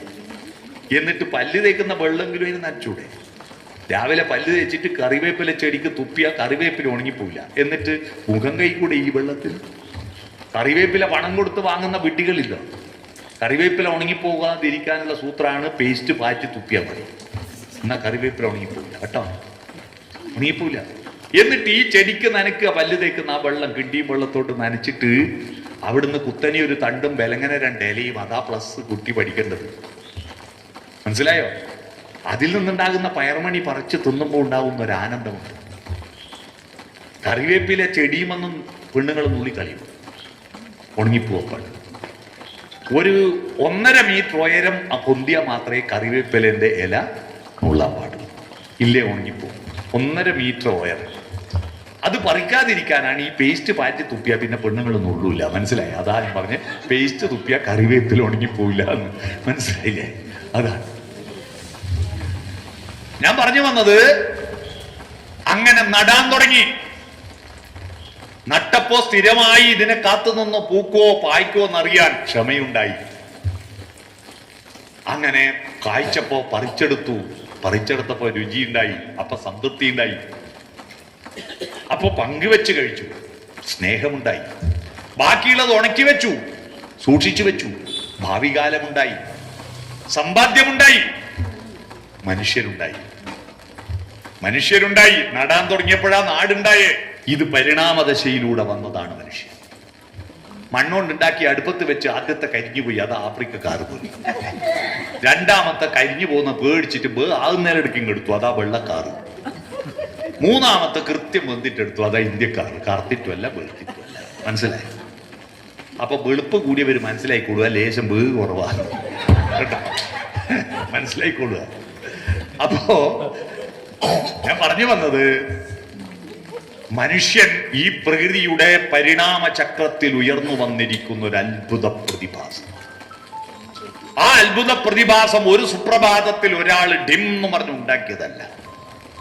അതുകൊണ്ട് മനുഷ്യരുടെ ഓരോ ആള് സൃഷ്ടിച്ചതാന്ന് പറഞ്ഞുള്ള വേർതിരിവിന്റെ മതങ്ങൾ അന്നത്തെ അറിവിൽ അതൊരു വലിയ അറിവായിരുന്നു. പക്ഷെ ഇന്ന് ആർട്ടിഫിഷ്യൽ ഇന്റലിജൻസിന്റെ കാലഘട്ടത്തിൽ മനുഷ്യൻ അന്നത്തെ അറിവും വെച്ചിട്ട് ഇന്ന് തമ്മിലടിക്കുന്നത് പോലെ വിഡ്ഢിത്തം വേറെയുണ്ടോ? അന്നത്തെ പൊട്ടന്മാരെന്ന് പറയാൻ പറ്റില്ല, അവർക്ക് അന്നത്തെ വലിയ പണ്ഡിതന്മാരവര്. പക്ഷെ ഇന്ന് നമ്മൾ അവരെക്കാൾ എത്ര കാലം മുന്നോട്ട് പോയി. നമ്മൾ കുറെ ആള് പഴയതൊന്നും മറക്കുകയില്ല, പുതിയതൊന്നും പഠിക്കുകയില്ല. പണ്ടത്തതും കൊണ്ട് നടക്കുക. നമ്മൾ നിങ്ങളുടെ ഈ പ്ലാസ്റ്റിക് കസേരയിൽ ഇരിക്കുന്നത് വേദങ്ങളിലോ ഉപനിഷത്തുകളിലോ പുരാണങ്ങളിലോ കണ്ടുപിടിച്ചാണോ? അല്ലല്ലോ. ഈ മൈക്ക് കണ്ടുപിടിച്ചത് പുരാണങ്ങളല്ലല്ലോ, ആണോ? വാച്ച് ഏതെങ്കിലും ദൈവങ്ങളോ മതങ്ങളോ വാച്ചിനെ പറ്റി പറഞ്ഞിട്ടുണ്ടോ? ഭൂമി ഉരുണ്ടതാന്ന് കണ്ടുപിടിച്ച ഒരു ദൈവങ്ങളുമില്ല, പരന്നതാ. മനസ്സിലായോ? ഇതെല്ലാം പുതിയ മനുഷ്യർ കണ്ടുപിടിച്ചതാ. ആ കണ്ടുപിടിച്ചതെല്ലാം തെറ്റ്, പണ്ടതൊത്ത് മാത്രം ശരിയെന്ന് പറയുന്ന മൂഢന്മാരാണ് ഇപ്പൊ ലോകത്തെ നിയന്ത്രിക്കുന്നത്. നിങ്ങൾ മനസ്സിലാക്കണം. അറിവിനെ ചവിട്ടി പുറത്താക്കുകയും അന്ധവിശ്വാസത്തെയും അനാചാരങ്ങളെയും നമ്മളെ ഭരിക്കാൻ അനുവദിക്കുകയും ചെയ്യുന്ന കുറച്ചാളുകളെ അവരുടെ പിന്നിൽ പോവാൻ ആളുണ്ടാവും. ഈ തമ്പാച്ചി കാരണം ഞാൻ നേരത്തെ പറഞ്ഞില്ലേ, മരിച്ചാ എന്താന്ന് ഒരു പിടിയില്ലല്ലോ. നമ്മളും അപ്പുറത്തെ ദൈവത്തിനും പ്രാർത്ഥിക്കുമ്പോഴും സ്വന്തം ദൈവത്തോട് എന്തൊരു ഇഷ്ടാന്നറിയോ? ഉത്തരേന്ത്യയില് ഒരു മഴക്കാലത്ത് 2 ഹിന്ദു യാചകന്മാര് യാചിച്ച് നടക്കുമ്പോ അന്ന് കിട്ടിയ പൈസ എണ്ണുക. പണ്ട് നോട്ടും ഗൂഗിൾ പേ ഒന്നും ഇല്ലാത്ത കാലത്ത് ചില്ലറ പൈസ 5 പൈസയും 10 പൈസയും 25 പൈസയിലുള്ള കാലത്ത് എണ്ണിക്കൊണ്ടിരിക്കുമ്പോൾ ഒരുത്തന്റെ 25 പൈസ ചളിയിൽ വീണുപോയി. 25 വീണുപോയ ഭയങ്കര സങ്കടം. അപ്പൊ ഇവൻ തപ്പി, എത്രയായിട്ടും പൈസ കാണില്ല. അപ്പൊ ഇവൻ പ്രാർത്ഥിച്ചു, യാ ഖുദാ എന്റെ 1,000 ഉറുപ്പിക തിരിച്ചു കിട്ടണേ. അപ്പൊ മറ്റോൻ ചോദിച്ചു, അല്ലടാ നീ ഹിന്ദു അല്ലേ? അതെ. പിന്നെ ഉത്തരേന്ത്യയില് മുസ്ലിങ്ങൾ പ്രാർത്ഥിക്കുന്നതാണ് യാ ഖുദാ, അള്ളാഹുവിനെ. നീ എന്തിനാ അള്ളാഹുവിനെ പ്രാർത്ഥിച്ചത്? അപ്പൊ ഇവൻ പറയാ, ഒരു 1,000 ഉറുപ്പിക്ക് വേണ്ടിയിട്ട് നമ്മളെ ദൈവത്തിന് ചളി വരക്കണ്ടെന്ന് വിചാരിച്ചിട്ടാണ്. മനസ്സിലായോ? അള്ളാഹുവിനെ പ്രാർത്ഥിക്കുമ്പോൾ അത് മറ്റോൻ ഇറങ്ങിക്കോട്ടെ ചളി. മനസ്സിലായി? അതാണ് ഇന്ത്യ. അതാണ് നമ്മുടെ ദൈവത്തോട് ഭയങ്കര ഇഷ്ടമുണ്ട്. ദൈവങ്ങളുടെ മുമ്പിൽ പച്ചക്കളവ് പറയുന്നവരാണ് മഹാഭൂരിപക്ഷവും. കണ്ടിട്ടുണ്ടോ? ശബരിമലക്ക് പോകുമ്പോ ഗുരുവായൂർ അമ്പലത്തിന്റെ മുമ്പ് പോയിട്ട് പറഞ്ഞു, നീയല്ലാതെ വേറെ ഒരാൾ എനിക്ക് ആശ്രയമില്ല. ഇത് അയ്യപ്പൻ കേട്ട എന്താ വിചാരിക്കും? ആടെ പോയിട്ട് അയ്യപ്പനോട് പറഞ്ഞു, നീയേ ഉള്ളൂ. ഓരോ ദൈവത്തിന്റെ മുമ്പിൽ നമ്മുടെ നാട്ടുകാരുടെ ഒരു സ്വഭാവം എന്ത്? തെരഞ്ഞെടുപ്പിന് കണ്ടില്ല, ഏത് പാർട്ടിക്കാർ വന്നാലും നമ്മളിങ്ങളെ ആളാന്ന് എല്ലാവരും പറയും. അല്ലേ? നമ്മളെ ആരാന്ന് ആർക്കും മനസ്സിലാവില്ല. ഇപ്പോ അമ്പലത്ത് പോകുന്നു, പള്ളിയിൽ പോകുന്നു ഒരു തെറ്റല്ല, അതൊരു നമ്മളെ സമാധാനത്തിന്. പക്ഷെ അത് പുറത്തുപയോഗിച്ചാലോ? ദൈവം ഇത്രയും കൂടുതൽ അപമാനിക്കപ്പെട്ട ഒരു കാലം ഇതിനു മുമ്പ് ഒരിക്കലും ഉണ്ടായിട്ടില്ല. ഞാൻ തെളിവ് തരാം. വലിയ വലിയ ക്ഷേത്രങ്ങൾ, വലിയ വലിയ ആരാധനാലയങ്ങളിലാണ് ദൈവത്തിന്റെ പേര് പറഞ്ഞിട്ട് ഏറ്റവും വലിയ തട്ടിപ്പ് നടക്കുന്നതെന്ന് ഇപ്പൊ മനസ്സിലായില്ലേ? അല്ലേ? അയോധ്യയിലല്ലേ ഏറ്റവും വലിയ കളവ് നടന്നത്? അല്ലേ? എന്നിട്ട് ഇപ്പൊ അതിനെ ന്യായീകരിച്ചിട്ട് ഒരാൾ പറയാ അത് ഉണ്ണിക്കണ്ണൻ മോട്ടിക്കും പോലെ മോട്ടിച്ചതാന്ന്. ആയ് വെണ്ണയല്ലേ മോട്ടിച്ചത്, കോടിക്കണക്കിന് ഉറുപ്പിയ ശബരിമലയിലെ മോഷണം. ദൈവത്തോട് അടുക്കും തോറും വലിയ കള്ളന്മാരാവും, മനസ്സിലായോ? അതുകൊണ്ട് ദൈവത്തോട് അധികം അടുക്കാണ്ടിരിക്കുന്ന നല്ലേ, മനസ്സിലായോ? വലിയ കള്ളന്മാരാവും. നിങ്ങൾ മനസ്സിലാക്കും, ഇതല്ല അനുഭവം കൊണ്ട് പറയാ, അനുഭവം കൊണ്ട് പറയാ. ഒരു ദൈവഭക്തന്മാര് വളരെ ദാരിദ്ര്യമായപ്പോ പറഞ്ഞു, ദൈവത്തിന് എന്തിനാ ഇത്രക്കാര്യം പൈസ? 2-3 ആള് കൂടിയിട്ട് മോഷ്ടിക്കാൻ തീരുമാനിച്ചു. ഭണ്ണാരം ഇളക്കി കൊണ്ടുപോയിട്ട് ദൂരെ കൊണ്ടുപോയിട്ട് ഓഹരി വെക്കുക. ഇപ്പൊ 3 ആളും ഭക്തന്മാരാണ്. അപ്പൊ ഒരുത്തൻ പറഞ്ഞു, മുഴുവൻ എടുക്കണ്ട, കുറച്ച് ദൈവത്തിന്. എത്രയാ കൊടുക്കുക? ഒരുത്തൻ പറഞ്ഞു, ഒരു വര വരയ്ക്കുക, വരേന്റെ അപ്പുറത്ത് ദൈവം നോക്കുക, ഇപ്പുറത്ത് നമ്മളെ പേര്, എന്നിട്ട് പൈസ മുഴുവൻ മേലോട്ട് എറിയ, വരേന്റെ അപ്പുറം വീണ് ദൈവത്തിന്, ഇപ്പുറം വീണ്. രണ്ടാമത്തവൻ പറഞ്ഞു, അത് കുറച്ച് ജാസ്തിയായി, ചെറിയൊരു വട്ടം വരയ്ക്കുക, ആ വട്ടത്തിന്റെ ഉള്ളിൽ ദൈവം, പുറത്ത് നമ്മളെ പേര്, എന്നിട്ട് വട്ടത്തിന്റെ ഉള്ളിൽ വീണ് ദൈവത്തിന്, പുറത്ത് വീണ് നമുക്ക്. മൂന്നാമത്തവൻ പറഞ്ഞു, ഇതൊന്നും തീരുമാനിക്കുന്നത് നമ്മളല്ല. നമ്മളാണോ ദൈവത്തിന് എത്രയാ കൊടുക്കേണ്ടത് തീരുമാനിക്കുക? ദൈവം തീരുമാനിക്കണം. നമ്മൾ ദൈവത്തെ ആത്മാർത്ഥമായി പ്രാർത്ഥിക്കുക, ഉള്ള കാശ് മുഴുവൻ മേലോട്ടെറിയുക. ദൈവത്തിന് എത്ര വേണമെങ്കിൽ ദൈവം എടുത്തോട്ടെ, താഴെ വീണ് മാത്രം നമ്മൾ എടുത്താൽ മതി. ആരാണ് നല്ല ഭക്തൻ? മനസ്സിലാക്കുക, മനസ്സിലായോ? എത്രയോ ദൈവങ്ങളെ പ്രാർത്ഥിച്ചോട്ടെ. 28 ലക്ഷം അമ്പലങ്ങൾ ഇന്ത്യയിൽ. ഈ അമ്പലങ്ങൾ ഉണ്ടായിട്ടും ബ്രിട്ടീഷുകാരും പോർച്ചുഗീസുകാരും ഡച്ചുകാരും ഇവിടെ വന്ന് മുഴുവൻ കൊള്ളയടിച്ചു പോയില്ലേ? ഒരു ദൈവം ഉണ്ടായോ നമ്മളെ സഹായിക്കാൻ? ഉണ്ടായില്ലല്ലോ. ഒരു അമ്പല കമ്മിറ്റി ഉണ്ടായോ? ഇല്ല, നമ്മളെ സഹായിക്കാൻ. ആരാ പൊരുതിയത്? പൊരുതിയത് മനുഷ്യനാണ് ഇന്ത്യക്ക് സ്വാതന്ത്ര്യം കിട്ടാൻ. മനസ്സിലായില്ലേ? ദൈവങ്ങളുടെ എണ്ണം കുറഞ്ഞിട്ടല്ല ഇന്ത്യ രാജ്യം ചെറുതായി പോയത്. അത് ആന്തരികമായ വെളിച്ചമാവട്ടെ. ഭാരതത്തിലെ ആദ്യത്തെ പ്രാർത്ഥന ഗായത്രി മന്ത്രമാണ്. എന്താ ഗായത്രി മന്ത്രം?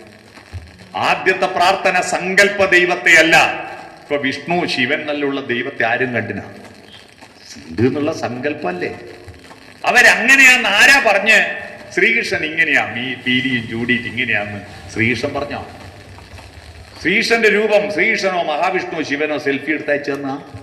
അല്ല, നമ്മൾ വർണ്ണിച്ചതാ, ചിത്രകാരന്മാർ വരച്ചതാ, ശില്പികൾ കുത്തിയുണ്ടാക്കിയതാ. ഇതൊക്കെ സങ്കല്പ ദൈവങ്ങൾ. എന്നാൽ യഥാർത്ഥ ദൈവത്തെയായിരുന്നു ഭാരതത്തിൽ ആദ്യം പ്രാർത്ഥിച്ചത്. ആ പ്രാർത്ഥനയാണ്, ആ പ്രാർത്ഥനയെ കുറിച്ച് 2 സിനിമാ പാട്ടുണ്ട്.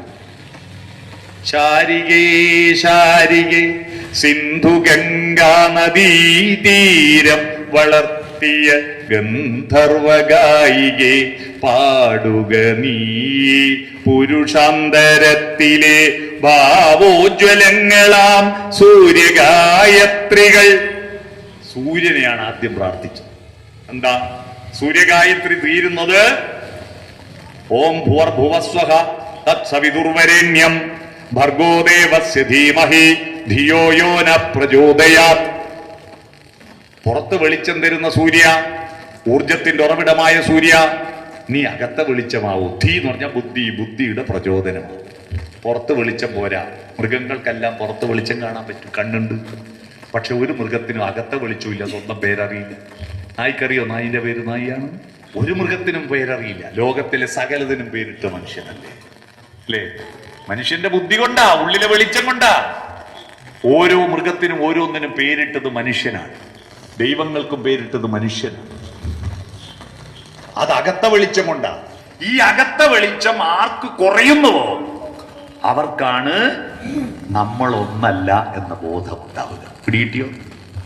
അകത്ത വെളിച്ചം കൂടുമ്പോൾ ഭാരത തത്വശാസ്ത്രം പറയുന്നു 2 അല്ല എന്ന്. 2-ന് സംസ്കൃതത്തിൽ ദ്വൈതം എന്ന് പറയും. 2 അല്ല എന്നതിനോ അദ്വൈതം എന്നും പറയും. പിടികിട്ടിയോ? അദ്വൈതം എന്താ? നമ്മളൊന്ന്, ഈ മാനവരൊന്ന് എന്നതാണ് അദ്വൈതത്തിന്റെ പച്ചമലയാളം. നമ്മളെല്ലാം ഒന്നാണ്, ഒന്നാണ്. എന്തിനു പിന്നെ വ്യത്യാസം? 2 അല്ല, 2 അല്ല. പക്ഷെ അദ്വൈതം ജനിച്ച നാട്ടിൽ, ആദിശങ്കരൻ ജനിച്ച നാട്ടിൽ 1000 ജാതികൾ, 1000 മതങ്ങൾ, ആയിരം ദൈവങ്ങൾ അല്ലേ? പലരായി പലതായി തമ്മിലടിച്ചിട്ട് ഈ ലോകം നരകമാക്കുന്നു. ഈ ഭൂമിയിൽ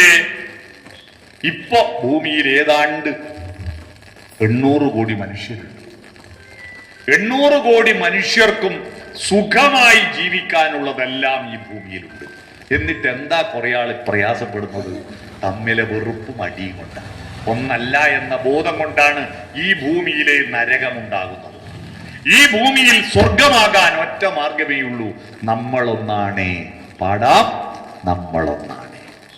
ഈ ഭൂമിയിൽ ജാതിയും മതവും വർഗവും വ്യത്യാസമില്ലാതെ എല്ലാവരും ഒന്നാവണം. രാമനോട് വാൽമീകി പറയുന്നുണ്ട് ഇത്. രാമായണം വായിച്ചാൽ അറിയാം. കാനനയാത്രക്ക് പോയിരിക്കുന്ന രാമൻ ദണ്ഡകാരണ്യത്തിൽ വാൽമീകിയുടെ ആശ്രമത്തിൽ പോകുന്ന ഒരു ഭാഗമുണ്ട്. ആ ഭാഗത്തിന്റെ പേര് വാൽമീകി ആശ്രമ പ്രവേശമെന്നാണ്. അവിടെ എത്തിയിട്ട് സൽക്കാരെല്ലാം ഭുജിച്ചതിന് ശേഷം രാമൻ മുനിയോട് ചോദിച്ചു, മഹാമുനെ, ഈ കാട്ടിനകത്ത് എനിക്ക് പാർക്കാൻ പറ്റിയൊരിടം കാട്ടിത്തരൂ. അതിന് മറുപടിയായിട്ട് രാമനോട് വാൽമീകി പറഞ്ഞ വാക്ക് എഴുത്തച്ഛൻ പറഞ്ഞതാണ്. ഞാൻ ഇനി ഇവിടെ ചൊല്ലാൻ പോകുന്നത്. അത് ശ്രദ്ധിച്ചോ. സന്തുഷ്ടചിത്തരായി സമദൃഷ്ടികളായി ബഹുജന്തുക്കളിൽ ദ്വേഷഹീന മനസ്കരായി ശാന്തരായി നിന്നെ ഭജിപ്പവർ തന്നെ സ്വാന്തം നിനക്ക് സുഖവാസമന്ദിരം. രാമ, നീ ഇരിക്കുന്നത് ബാബറി മസ്ജിദിനകത്തോ അയോധ്യയിലെ ക്ഷേത്രത്തിനകത്തോ തിരുവങ്ങാട്ട് അമ്പലത്തിനകത്തോ അല്ല. വാൽമീകി പറയാ, രാമ, നീ ഇരിക്കുന്ന എവിടെയാ? സന്തുഷ്ടിയുള്ള മനസ്സും. സ്വാന്തം എന്ന് പറഞ്ഞാൽ സ്വന്തം ഹൃദയം. ആരുടെ ഹൃദയത്തിലാ രാമൻ ഇരിക്കുന്നത്? സന്തുഷ്ടിയുള്ള മനസ്സ്. പോരാ നാളിൽ കിശദുരമുയരട്ടെ എന്നല്ല, കിട്ടിയതിൽ സംതൃപ്തി വേണം. എനിക്ക് കാറുണ്ടല്ലോ, എനിക്ക് കാറുണ്ടല്ലോ, സംതൃപ്തിയല്ല. എൻ്റെ കാറ് 5 ആള് കയറുന്നല്ലേ, 7 ആള് കാറുണ്ടല്ലോ, സംതൃപ്തിയില്ല. ഇനി 7 ആള് പോകുന്ന കാറ് വാങ്ങിയാൽ അപ്പോഴേക്ക് അതിൻ്റെ അപ്പുറത്തോൻ ഇലക്ട്രിക് കാർ വാങ്ങി, അയ്യോ എൻ്റെ പെട്രോൾ അടിച്ച കാറല്ലേ, ഓൻ ഇലക്ട്രിക് കാർ ഉണ്ടല്ലോ, സംതൃപ്തിയില്ല. എനിക്കൊരു നില വീടുണ്ടല്ലോ, സംതൃപ്തിയില്ല. ഓന് 2 നില വീടുണ്ട് അല്ലേ? എപ്പോഴും അസംതൃപ്തിയാണ്. ആരുടെ ഉള്ളിലാണ് ദൈവം ഉണ്ടാകുക? സംതൃപ്തിയുള്ളവന്റെ ഉള്ളിലാണ് ദൈവം ഉണ്ടാകുക. രണ്ടാമത്തത് സമദൃഷ്ടി. എല്ലാവരെയും ഒരുപോലെ കാണും. നീ വേറെ ഞാൻ വേറെ എന്ന മട്ടിൽ വേർതിരിച്ച് കാണാതെ എല്ലാവരെയും ഒരുപോലെ കാണുന്നവന്റെ ഉള്ളിൽ രാമനുണ്ട്. മൂന്നാമത്തത് ഒരു ജന്തുവിനോടും വിദ്വേഷമില്ലാത്ത മനസ്സ്, വെറുപ്പ് പാടില്ല. ലോകം മുഴുവൻ സുഖം പകരാനായി സ്നേഹദീപമേ മിഴി തുറക്കൂ എന്ന് പാടുന്നവരല്ല ഈ പട്ടഹാസ കുട്ടിച്ചാത്ത സിനിമ ഉണ്ട്.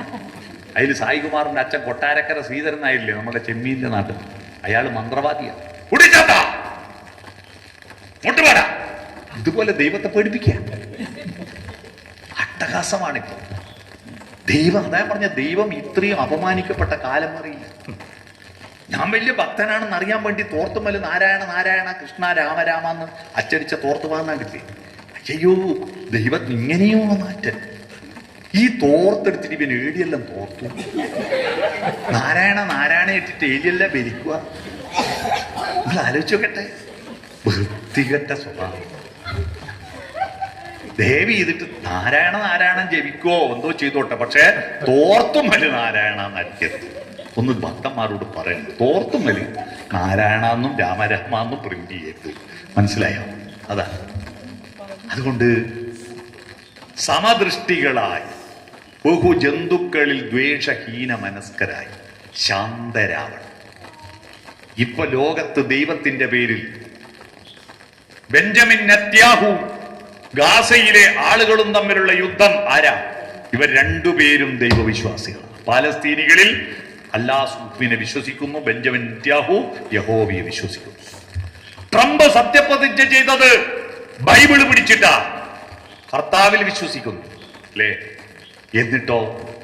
എന്നിട്ട് കൊല്ലുന്നതിന് യാതൊരു കുറവില്ല. ഈ ട്രംപ് നിന്നെ പോലെ നിന്റെ അയൽക്കാരനെ സ്നേഹിക്കുക എന്ന് പറഞ്ഞ ബൈബിള് പിടിച്ച് സത്യപ്രതിജ്ഞ ചെയ്ത ട്രംപ് അല്ലേ ആ പഴയ നിയമം പിടിച്ച് സത്യപ്രതിജ്ഞ ചെയ്ത നെത്യാഹു അല്ലേ 125 കുട്ടികളുള്ള സ്കൂളിന്റെ മേലെ ബോംബിട്ടിട്ട് ആ കുട്ടികൾക്ക് എന്ത് ഹിന്ദു അറിയാം, എന്ത് യഹോവേനറിയാം?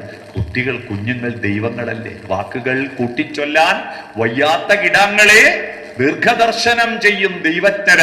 അവരെ അടിക്കുകയും കൊല്ലുകയും ചെയ്യുന്ന ദൈവം ഏത് ദൈവമാണെങ്കിലും അത് ചെകുത്താനാണ്, അത് ദൈവമല്ല. ഇപ്പൊ ദൈവത്തിന്റെ പേരിൽ മനുഷ്യനെ വേർതിരിക്കുന്നുണ്ടെങ്കിൽ അവർ ദൈവത്തിന്റെ പേരും പറഞ്ഞിട്ട് ചെകുത്താന്റെ ഭക്തന്മാരാണ്, കലിയുടെ ഭക്തന്മാരാണ്, ഇബിലീസിന്റെ ഭക്തന്മാരാണ്. അതുകൊണ്ട് പ്രിയപ്പെട്ടവരെ, നമ്മൾ മറ്റുള്ളവരെന്ത് പറഞ്ഞു എന്ന് നോക്കണ്ട. നിങ്ങൾക്കൊരു ടോർച്ച് തന്നിട്ടില്ലേ? സ്വന്തമായിട്ടൊരു ബുദ്ധി തന്നിട്ടില്ലേ? ആരാന്റെ ടോർച്ചിന്റെ വെളിച്ചത്തിൽ മാത്രം പോയാൽ നമ്മളെ ടോർച്ച് തുരുമ്പ് പിടിക്കും. നമുക്കൊരു വിശേഷ ബുദ്ധി, വിവേചന ബുദ്ധിയുണ്ട്. ആ വിവേകമാണ് പ്രധാനം. ഭഗവത്ഗീതയിൽ കൃഷ്ണൻ അർജുനെ ഉപദേശിക്കുമ്പോൾ പറയുന്നുണ്ട്, എനിക്ക് തോന്നിയതും അറിഞ്ഞതുമായ കാര്യം നിനക്ക് ഞാൻ ഉപദേശിച്ചു. ഇനി നിനക്കൊരു ബുദ്ധി ഉണ്ടല്ലോ, ആ ബുദ്ധി ഉപയോഗിച്ച് നീ വേണ്ടത് ചെയ്യുക എന്ന്. എന്നാൽ ഇപ്പോ നമ്മുടെ ബുദ്ധി അധുനാതന ബുദ്ധിയാണ്. ഏറ്റവും പുതിയ കാലത്തോടും ദേശത്തോടും കണക്ട് ചെയ്യുന്ന, അതിനാണ് കുട്ടികൾ ഈ പ്ലസ് എന്ന് പറയുക. പ്ലസ് എന്ന് പറഞ്ഞ ചിഹ്നമില്ലേ? നമ്മൾ സ്കൂൾ ഗ്രാഫ് വരയ്ക്കുമ്പോൾ എക്സ് ആക്സിസും വൈ ആക്സിസ് ഇല്ലേ? എക്സും വൈയും ഇല്ലേ? അതാ പ്ലസ്. ദേശത്തോടും എക്സ്, കാലത്തോടും വൈ, അതാണ് പ്ലസ്. നമ്മുടെ സ്വന്തം ബുദ്ധി ഉപയോഗിക്കണം, മറ്റാരോ പറഞ്ഞു കേട്ടിട്ട് പോരുത്. നിലവിലുള്ള ധാരണ മൈനസ് ആണ്, ആഴത്തിലുള്ള ചിന്ത കൂട്ടുമ്പോൾ പ്ലസ് ആണ്. സനാതന ധർമ്മം എന്ന് പറയുന്നത് മൈനസായി പോകുന്നതിന് കാരണം നിലവിലുള്ള ധാരണയാ, ചിന്തയില്ല. അതിനോട് അധുനാതന ചിന്തകൾ ചേർക്കുമ്പോഴാണ് അത് പ്ലസ് ആവുന്നത്. ലോകത്തിന്റെ വികാസം അധുനാതന ചിന്തയിലൂടെയാണ്. ഏറ്റവും പുതിയത് പഠിക്കുക, ചിന്തിക്കുക, ചോദിക്കുക. ഉത്തരം പറയാനല്ല കുട്ടികളെ പഠിപ്പിക്കേണ്ടത്, ചോദിക്കാൻ പഠിപ്പിക്കണം. ഉത്തരം പഠിച്ചാ പോരാ. നമ്മുടെ പുരാണങ്ങളെല്ലാം ചോദ്യ ഉത്തരവാണ്. പുരാണങ്ങൾ ജനമേജയ ഉവാച, വൈശമ്പായന ഉവാച, കൃഷ്ണ ഉവാച, അർജുന ഉവാച അല്ലേ? ഉമാമഹേശ്വര സംവാദമല്ലേ രാമായണം? പാർവതിയും പരമേശ്വരനും തമ്മിലുള്ള വർത്താനല്ലേ? എന്നാൽ ഇതെല്ലാം പിന്നെ മതങ്ങളുടെ മേലേക്ക് വന്നപ്പോ അവരെല്ലാം ചോദ്യം വേണ്ട, നമ്മൾ പറഞ്ഞ കേട്ടാ മതി. നിന്റെ ജീവിതം തീരുമാനിച്ചത് പണ്ടേടിയോ ആകാത്തുദിച്ച നക്ഷത്രം. ആ നക്ഷത്രങ്ങൾ ഏതെല്ലാം ഗ്രഹങ്ങൾ ഏതെല്ലാം ഗ്രഹങ്ങൾ? ചന്ദ്രൻ ഗ്രഹമാണ് അല്ലേ? പണ്ടത്തെ വിശ്വാസം ചന്ദ്രൻ ഗ്രഹം. അത് ഗ്രഹമല്ല, ഉപഗ്രഹ എന്ന് മനസ്സിലായില്ലേ? പിന്നെയോ സൂര്യൻ ഗ്രഹ. വാരി വെക്കുന്നതിൽ സൂര്യൻ ഗ്രഹാണോ? അല്ല, സൂര്യൻ ഗ്രഹമല്ല. പിന്നെയോ രാഹു ഗ്രഹ. അതേതാ സാധനം? ചന്ദ്രനെയും സൂര്യനെയും വിഴുങ്ങുന്ന സാധനം. രാഹു വിഴുങ്ങിയിട്ടല്ലേ ചന്ദ്രഗ്രഹണം ഉണ്ടാവും. സ്കൂളിൽ നമ്മൾ പഠിച്ചില്ലേ ചന്ദ്രഗ്രഹണം എന്ന് പറഞ്ഞാൽ ഭൂമിയുടെ നിഴല് ചന്ദ്രനിൽ പതിയുമ്പോൾ ചന്ദ്രനെ കാണാതാകുന്നതാണ് ചന്ദ്രഗ്രഹണം. സൂര്യഗ്രഹണോ? ഭൂമിന്റെയും സൂര്യന്റെയും നടുക്ക് ചന്ദ്രൻ വരുമ്പോ ആ ചന്ദ്രൻ മറിഞ്ഞിട്ട് സൂര്യനെ കാണാതാകുന്നതാണ് സൂര്യഗ്രഹണം. എന്നിട്ടും നമ്മൾ രാഹുകാലം നോക്കുന്നില്ലേ? അതേതാ രാഹു? അങ്ങനെ ഒരു രാഹു ഉണ്ടോ? ഇല്ല. കല്യാണത്തിന് രാഹുകാലം നോക്കൂലേ? ഗുളിക കാലമുണ്ട്. രാവിലെ 1, ഉച്ചക്ക് 2, രാത്രി 1 അല്ലേ? ഗുളിക കഴിക്കുന്ന കാലം. ഇത് നോക്കുക. അതാണ് നമ്മൾ സനാതനം. നമ്മൾ പുതിയതുമായിട്ട് നമ്മൾ കണക്ട് ചെയ്യുന്നില്ല. ഈ പഠിപ്പ് പരീക്ഷക്കാ, നമുക്കല്ല. അറിവെന്തിനാ? പരീക്ഷയ്ക്ക് വേണ്ടിയാ, നമുക്ക് വേണ്ടിയല്ല. അതുകൊണ്ടാണ് കുട്ടികൾ ഇത്രയും വിഡ്ഢികളായി പോകുന്നത്. മനസ്സിലായില്ലേ? വിഡ്ഢികളായി പോകുന്നത്. കോടാനുകോടി കിലോമീറ്റർ അപ്പുറത്താണ് ചൊവ്വ. ചന്ദ്രനിൽ വരെ മനുഷ്യൻ പോയിട്ടുണ്ട്, ഇതുവരെ ചൊവ്വയിൽ മനുഷ്യന് പോകാൻ പറ്റില്ല. ആ ചൊവ്വാഗ്രഹം നമ്മളെ പെൺകുട്ടികളെ കല്യാണം കൊടുക്കുക എന്ന് പറഞ്ഞ് നിങ്ങൾ ആലോചിച്ചൊക്കെ അല്ലേ?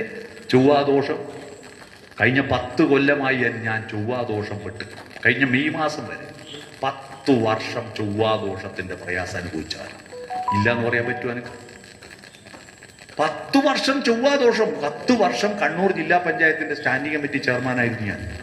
ഒരു യോഗത്തിനും കറക്റ്റ് സമയത്ത് എത്തൂല. താഴെ ചൊവ്വ മുതൽ മേലെ ചൊവ്വ വരെ എപ്പം ബ്ലോക്കാ. മനസ്സിലായോ? അതാ ചൊവ്വാദോഷം. പിടികിട്ടിയ ഇങ്ങനെ നമ്മളെ നശിപ്പിച്ചാകെ നമുക്കൊരു ജന്മമുള്ളൂ. ഈ ജന്മത്തിൽ നമ്മുടെ ബുദ്ധി ഉപയോഗിക്കാതെ ആരോ പറയുന്ന കേട്ടിട്ട് വെറുപ്പിക്കാൻ വിദ്വേഷം, വിഭാഗീയത ഉണ്ടാക്കാനുള്ള വിഡ്ഢികളായി മാറാതിരിക്കണം. നമ്മൾ ഒന്നാവണം. എല്ലാവരെയും സ്നേഹിക്കാൻ പഠിക്കണം.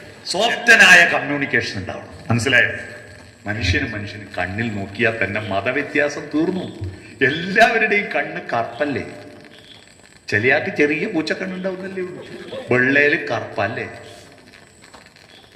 ആ കറുപ്പിനാണ് കൃഷ്ണ എന്ന് പറയാ. കൃഷ്ണൻ എന്ന് പറഞ്ഞാൽ കറുത്തവൻ. അതാ കൃഷ്ണമണി. പണ്ട് ഒരു മന്ത്രി, അയാൾ മരിച്ചു, അയാളുടെ പേര് ഞാൻ പറയുന്നില്ല, സത്യപ്രതിജ്ഞ ചെയ്തിട്ട് അധികാരത്തിൽ വന്നപ്പോ വീടിന്റെ പേര് ഗംഗ. എന്താ പേര്? ഗംഗ. ഇത് ഹിന്ദു പേരാന്ന് പറഞ്ഞ് മാറ്റിക്കളഞ്ഞാൽ. ചേട്ടാ, ഗംഗ എന്ന് പറയുന്നത് പുഴയുടെ പേര്. പുഴയുണ്ടാകുന്നത് ഹിന്ദുക്കളും മനുഷ്യന്മാരും ഉണ്ടാകുന്നതിന് മുമ്പ് പുഴയില്ലേ? പുഴക്ക് പേര് വന്നത് മതങ്ങൾ ഉണ്ടാകുന്നതിന് മുമ്പാ. ഭാഷയുണ്ടായപ്പോ ഗം എന്ന് പറഞ്ഞാൽ പോയത്, ഗ എന്ന് പറഞ്ഞാൽ പോകുന്നത്, പോയേലെ പോകുന്നത്, ഒലിച്ച വഴിയെ ഒഴുകുന്നതുകൊണ്ടാ ഗംഗ എന്ന് പേര് വന്നത്. അത് ഹിന്ദു പേരെങ്ങനെയാകുന്ന? വെള്ളത്തിനുണ്ട് ജാതിയും മതം ഉണ്ടോ? ഇങ്ങനെ നോക്കിയാൽ ഓരോ വാക്കിനും ജാതിയും മതം നോക്കിയാൽ അയാൾ ആടുന്ന് ഇങ്ങനെ കടങ്ങുമ്പോ മലന്ന് കിടന്ന് മേലോട്ട് നോക്കുമ്പോ ഉഷാ ഫാൻ കറങ്ങുന്നു. ഉഷാന്റെ പേര് മാറ്റിയിട്ട് ജമീല ഫാൻ ഉണ്ടാക്കാൻ പറ്റും. എന്താ കഥ? ഇവിടത്തേക്കാ പോന്ന്. കണ്ണിന്റെ കൃഷ്ണമണിക്ക് അങ്ങാറ്റ് എന്തെങ്കിലും വേദന ഉണ്ടെങ്കിൽ കഴിഞ്ഞില്ല, ഡോക്ടറോട് പോയിട്ട് കൃഷ്ണ ഹിന്ദുവാ, ഡോക്ടർ എന്റെ കണ്ണിന്റെ പോക്കർ മണിക്കൊരു വേദന എന്ന് പറയുന്നില്ലേ? അല്ലേ? വാക്കുകളെല്ലാം ഇങ്ങനെ ജാതിയും മതവും കൂട്ടാൻ തുടങ്ങിയാൽ എവിടെ എത്തും? അതുകൊണ്ട് കണ്ണിൽ നോക്കുക, കണ്ണിന്റെ സൗന്ദര്യവും പ്രതീക്ഷകളും കാണുക. കണ്ണിന്റെ സൗന്ദര്യം വെച്ചിട്ടാ പെണ്ണുങ്ങൾക്ക് പേരിട്ട പണ്ട് ഓർമ്മയുണ്ടാവും. ഓണത്തിന് പെണ്ണുങ്ങളെല്ലാം വെച്ച് ഉണ്ടാക്കിയിട്ട് 1 മണിയാകുമ്പോ അല്ല ഇതൊന്നും ആയിട്ടില്ലേ, ഉളുപ്പില്ലാണ്ട് വരും. ഓണം സദ്യ എന്ന് പറഞ്ഞാൽ എല്ലാരും കൂടി ഒന്നിച്ചുണ്ടാക്കണം. പൂക്കളെന്ന് പറഞ്ഞാൽ പല വർണ്ണപ്പൂക്കൾ ഒരുമിച്ച് ചേരുമ്പോഴാ ഓണം. ഒറ്റ വർണ്ണപ്പൂക്കൾ കൊണ്ട് ഓണം ഉണ്ടാവോ? ഇല്ല. എരഞ്ഞോളി മൂസേന്റെ പാട്ട് കേട്ടിട്ടില്ല? എന്തെല്ലാം വർണ്ണങ്ങൾ, ഏതെല്ലാം ഗന്ധങ്ങൾ, ഏതെല്ലാം പൂക്കളി ഉദ്യാനത്തിൽ, അതുപോൽ ഏതെല്ലാം ജാതിക്കാർ ഭാരതത്തിൽ. പൂവിന്റെ മൃദുലത വേണം. ഓണം പൂക്കളുടെ ഉത്സവമാണ്. സമത്വ സുന്ദരമായ ലോകത്തിന്റെ ഉത്സവമാണ്. പൂവെറുത്ത് നെഞ്ചത്തിടണം. അപ്പോ പണ്ട് കൊമ്മ അറിയാമോ? പൂക്കൂടെ കൊമ്മ. അപ്പൊ അത് ഇവിടെയല്ലേ നിൽക്കുക. ഞാൻ ഒരു സ്കൂളിൽ പോയിട്ട് ഇക്കൊല്ലം ചോദിച്ചു, കൊമ്മ എന്താന്ന് അറിയോ മക്കളെ? അപ്പൊ കുറെ കുട്ടികൾ പറഞ്ഞ അറിയാം. എന്താ? അമ്മയോട് ദേഷ്യം വന്നാ വിളിക്കുന്ന കൊമ്മ. പൂവിന്റെ മാർദ്ദവത്വം, പൂവിന്റെ മധുരിമ, പൂവിന്റെ സുഗന്ധം, ഇതൊക്കെ മനുഷ്യന്റെ സ്വഭാവത്തിൽ വേണം. നമുക്ക് എല്ലാവരുടെയും സുഗന്ധം വേണം. പൂവിന്റെ കാൽപ്പനികത, സ്വപ്നം കാണാൻ പഠിക്കണം. പൂവിന്റെ സ്വപ്നങ്ങൾ പൂക്കളെക്കാളും മൃദുലവും സൗമ്യവുമായിരിക്കും. കേട്ടില്ലേ? അത്രമേൽ മണമുള്ള കുടമുല്ലപ്പൂവുകൾക്ക് എത്ര കിനാക്കളുണ്ടായിരിക്കും. ഓണം എന്ന് പറഞ്ഞാൽ കൃഷിയുടെ ഉത്സവമാണ്. അപ്പോ ചിന്തിക്കുക, ആശയവിനിമയം നടത്തുക, അധ്വാനിക്കുക, പങ്കുവെക്കുക, സൂക്ഷിച്ചു വെക്കുക. ഈ 5 ഘടകങ്ങളാണ് മനുഷ്യനെ മനുഷ്യനാക്കിയത്. മനസ്സിലായോ? കാട്ടാളൻ മനുഷ്യനാകുമ്പോ ഈ 5 ഘടകം ഉണ്ടായിട്ടില്ലേ? കുരുവിന്റെ അകത്ത് മരമുണ്ടെന്ന് ചിന്തിച്ചു. അതെന്നിട്ട് നാട്ടുകാരോട് പറഞ്ഞു, ആശയവിനിമയം. 3 മണ്ണ് കളച്ച് നട്ടു, എന്നിട്ട് പറിച്ചെടുത്ത് പങ്കുവച്ചു, ബാക്കിയുള്ളത് സൂക്ഷിച്ചു വെച്ചു. ഈ 5 ഘടകം നിങ്ങളുടെ വീട്ടിലുണ്ടാവും. നമ്മൾ മനുഷ്യരായി. അതിന് ഓണം നമ്മളോട്. ഓണവും വിഷുവും കാർഷികോത്സവമാണ്. വിഷു വിത്തിന്റെ ഉത്സവമാണ്. വിത്ത് കണി കാണും. നവധാന്യങ്ങളും ചക്കയും വാങ്ങിയാണ് കണി കാണുന്നത്. വിത്തും കൈക്കോട്ടും എടുത്ത് വയലിലേക്ക് പോകുമ്പോ വിഷുപക്ഷീന്റെ ചിലക്കൽ കേട്ടിട്ട് മനുഷ്യൻ വിചാരിച്ചു എന്റെ ഉത്സവത്തെ പറ്റിയാ പറയുന്നത്. വിത്തും കൈക്കോട്ടും. അന്ന് യൂറിയും പൊട്ടാഷ്യം ഫോസ്ഫറസ് ഒന്നുമില്ല. മരത്തിന്റെ തൂപ്പയിച്ചു കൊണ്ടുവന്നിട്ടാണ് വളമിടുക അല്ലേ? അതിനു വേണ്ടിയിട്ട് അച്ഛൻ കൊമ്പത്ത്, വയല് വൃത്തിയാക്കാൻ അമ്മ വരമ്പത്ത്, വീട്ടിൽ ആളില്ലാത്തപ്പോ കള്ളം മുറ്റത്ത്, പാടി ചെമ്പോത്ത്, കള്ളം വന്നത് സ്വർണവും വെള്ളിയും മോഷ്ടിക്കാനല്ല. എന്തിനാ? ചക്ക പറിക്കാൻ. കള്ളൻ ചക്ക ഇട്ടു. ചക്ക പറിച്ച് എന്തിനാ? പണയം വെക്കാനും ബിസിനസ് നടത്താനല്ലോ. ബെസ്റ്റ് ആയിരിക്കൂലേ? കണ്ട മിണ്ടണ്ട, കൊണ്ട തിന്നോട്ടെ. എന്തൊരു ധാർമ്മികതയാണത്! ഈ ധാർമ്മികത അറിഞ്ഞ ഒരു കുട്ടിയെങ്കിലും ആ മധുവിനെ അടിച്ചു കൊന്ന കൂട്ടത്തിൽ ഉണ്ടായിരുന്നെങ്കിൽ കൊല്ലണ്ടടാ എന്ന് പറയായിരുന്നല്ലേ. ഭക്ഷണം മോഷ്ടിച്ചതിന്റെ പേരിൽ അടിച്ചു കൊന്നില്ലേ മധുവിനെ? ഭക്ഷണം വിശക്കുന്നവനുള്ളതാണ്. വിത്തിന്റെ ഉത്സവമാണ് വിഷു. അത് നട്ട് മുളച്ച് പൊരിച്ചു നാട്ടി എന്നിട്ട് കർക്കിടകത്തിൽ വന്ന കതിരുകൾ മാസമാകുമ്പോഴേക്ക് മൂക്കും. അപ്പോ കൊയ്ത്ത് തുടങ്ങും. അതാണ് കൊയ്ത്തിന്റെ ഉത്സവമാണ് ഓണം. കിട്ടിയോ? വിത്തിന്റെ ഉത്സവം വിഷു, കൊയ്ത്തിന്റെ ഉത്സവം ഓണമാണ്. അപ്പൊ ഇതിൽ ജാതി മതം ഉണ്ടോ? ആർക്കും ആഘോഷിച്ചൂടെ? ഭക്ഷണം കഴിക്കുന്നവർക്ക്, കൃഷി ആശ്രയിക്കുന്നവർക്ക്, മൊബൈലും കൊണ്ട് നടക്കുന്ന പിള്ളേർക്ക് ഓണവും വിഷുവും വേണ്ട. കാരണം അതവരെല്ലാം AI-ൽ www.com MD നടിച്ച മസാല ദോശ ഉണ്ടാക്കുന്ന ഓണം ഉണ്ടോ? കൃഷിയിൽ നിന്നല്ലാതെ ഭക്ഷണം ഉണ്ടാക്കാൻ പറ്റില്ല. അതുകൊണ്ട് ഭക്ഷണം കഴിക്കുന്ന എല്ലാവർക്കും ഓണമുണ്ട്, വിഷു. മതപരമായ ഉത്സവമല്ലിത്. അതുകൊണ്ട് നമുക്ക് എല്ലാ മതങ്ങളുടെയും എല്ലാ പ്രസ്ഥാനങ്ങളുടെയും ഉത്സവം ഒരു വിഭാഗത്തിന്റെ മാത്രമല്ല. നബി ഇസ്ലാം മതം ഉണ്ടാക്കിയിട്ടില്ല, കൃഷ്ണൻ ഹിന്ദു മതം ഉണ്ടാക്കിയിട്ടില്ല, യേശു ക്രിസ്തു മതം ഉണ്ടാക്കിയിട്ടില്ല. എല്ലാം പിന്നെ വന്നവരുണ്ടാക്കിയതാണ്. നമുക്ക് ഇവരെല്ലാം മനുഷ്യരുടേതാണ്. ഖുർആൻ മുസ്ലിങ്ങളുടെ മാത്രം ഗ്രന്ഥമല്ല, ലോകത്തിലെ മനുഷ്യരുടേതാണ്. ഭഗവത്ഗീത ഹിന്ദുക്കളുടെ മാത്രം ഗ്രന്ഥമല്ല, ലോകത്തിലെ സകലമാന മനുഷ്യരുടേതാണ്. ബൈബിള് ക്രിസ്ത്യാനികളുടെ മാത്രം പുസ്തകമല്ല, ലോകത്തിലെ സകലമാന മനുഷ്യരുടേതാണ്. അതുകൊണ്ട് എല്ലാ പുസ്തകവും നമ്മുടെ പുസ്തകമാണ്. എല്ലാ ദൈവങ്ങളും നമ്മുടെ ദൈവങ്ങളാണ്. എല്ലാ മനുഷ്യരും നമ്മുടെ സഹോദരി സഹോദരന്മാരാണ്. വസുധൈവ കുടുംബകം. അത്തരത്തിൽ മാനവരൊന്ന് എന്ന ബോധത്തോടുകൂടി ഇപ്രാവശ്യത്തെ ഓണവും നബിദിനവും ഇതൊക്കെ പറഞ്ഞ ഒരു ജാതി, ഒരു മതം, ഒരു ദൈവം എന്ന് പറഞ്ഞ ശ്രീനാരായണ ഗുരുവിന്റെ ജയന്തിയും നമുക്ക് ആഘോഷിക്കാം എന്ന് മാത്രം പറഞ്ഞുകൊണ്ട് ഇങ്ങനെയൊരു പ്രത്യേക വിഷയം ഏറ്റെടുത്തുകൊണ്ട് ഒരു സംസാരം സംഘടിപ്പിച്ച ഇവിടുത്തെ ധർമ്മടം പബ്ലിക് ലൈബ്രറിയും യുവതാര ആർട്സ് ആൻഡ് സ്പോർട്സ് ക്ലബിന്റെയും പ്രവർത്തകരെ അഭിനന്ദിച്ചുകൊണ്ട് എന്നെ ഈ പരിപാടിക്ക് ക്ഷണിച്ചതിന് സുദേച്ചിയോടും അതിന്റെ ഭാരവാഹികളോടും നന്ദി പറയുന്നു. ഏറ്റവും കൂടുതൽ നന്ദി പറയേണ്ടത് ഈ മഴയത്തും ഈ ഓണത്തിന്റെ തിരക്കിന്റെ ഇടയിലും ഇവിടെ കുറെ ആളുകൾ വന്നിരുന്നിട്ട് സാധാരണ ഏടെ പോയാലും കുറച്ച് കഴിയുമ്പോഴേക്ക് ഇങ്ങനെ വെച്ചിട്ടൊരു പോക്കുണ്ട്. ഓണം വന്ന മട്ടിൽ ആരും വിളിച്ചിട്ടൊന്നും ഉണ്ടാവില്ല, പോവാനൊരു സഹോദരമാണ്. എന്നാൽ ഇത്ര നേരം വെറുതെ ഇരുന്ന് കേൾക്കുകയല്ല, ഇങ്ങനെ പ്രതികരിച്ച് കേട്ടൊരു സദസ്സിന് ഞാൻ എവിടെയും കണ്ടിട്ടില്ല. ഈ സദസ്സിന്റെ മുന്നിൽ ഒരു നല്ല നമസ്കാരം സമർപ്പിച്ചുകൊണ്ട് ഞാൻ എന്റെ ഭാഷണം ചുരുക്കുന്നു.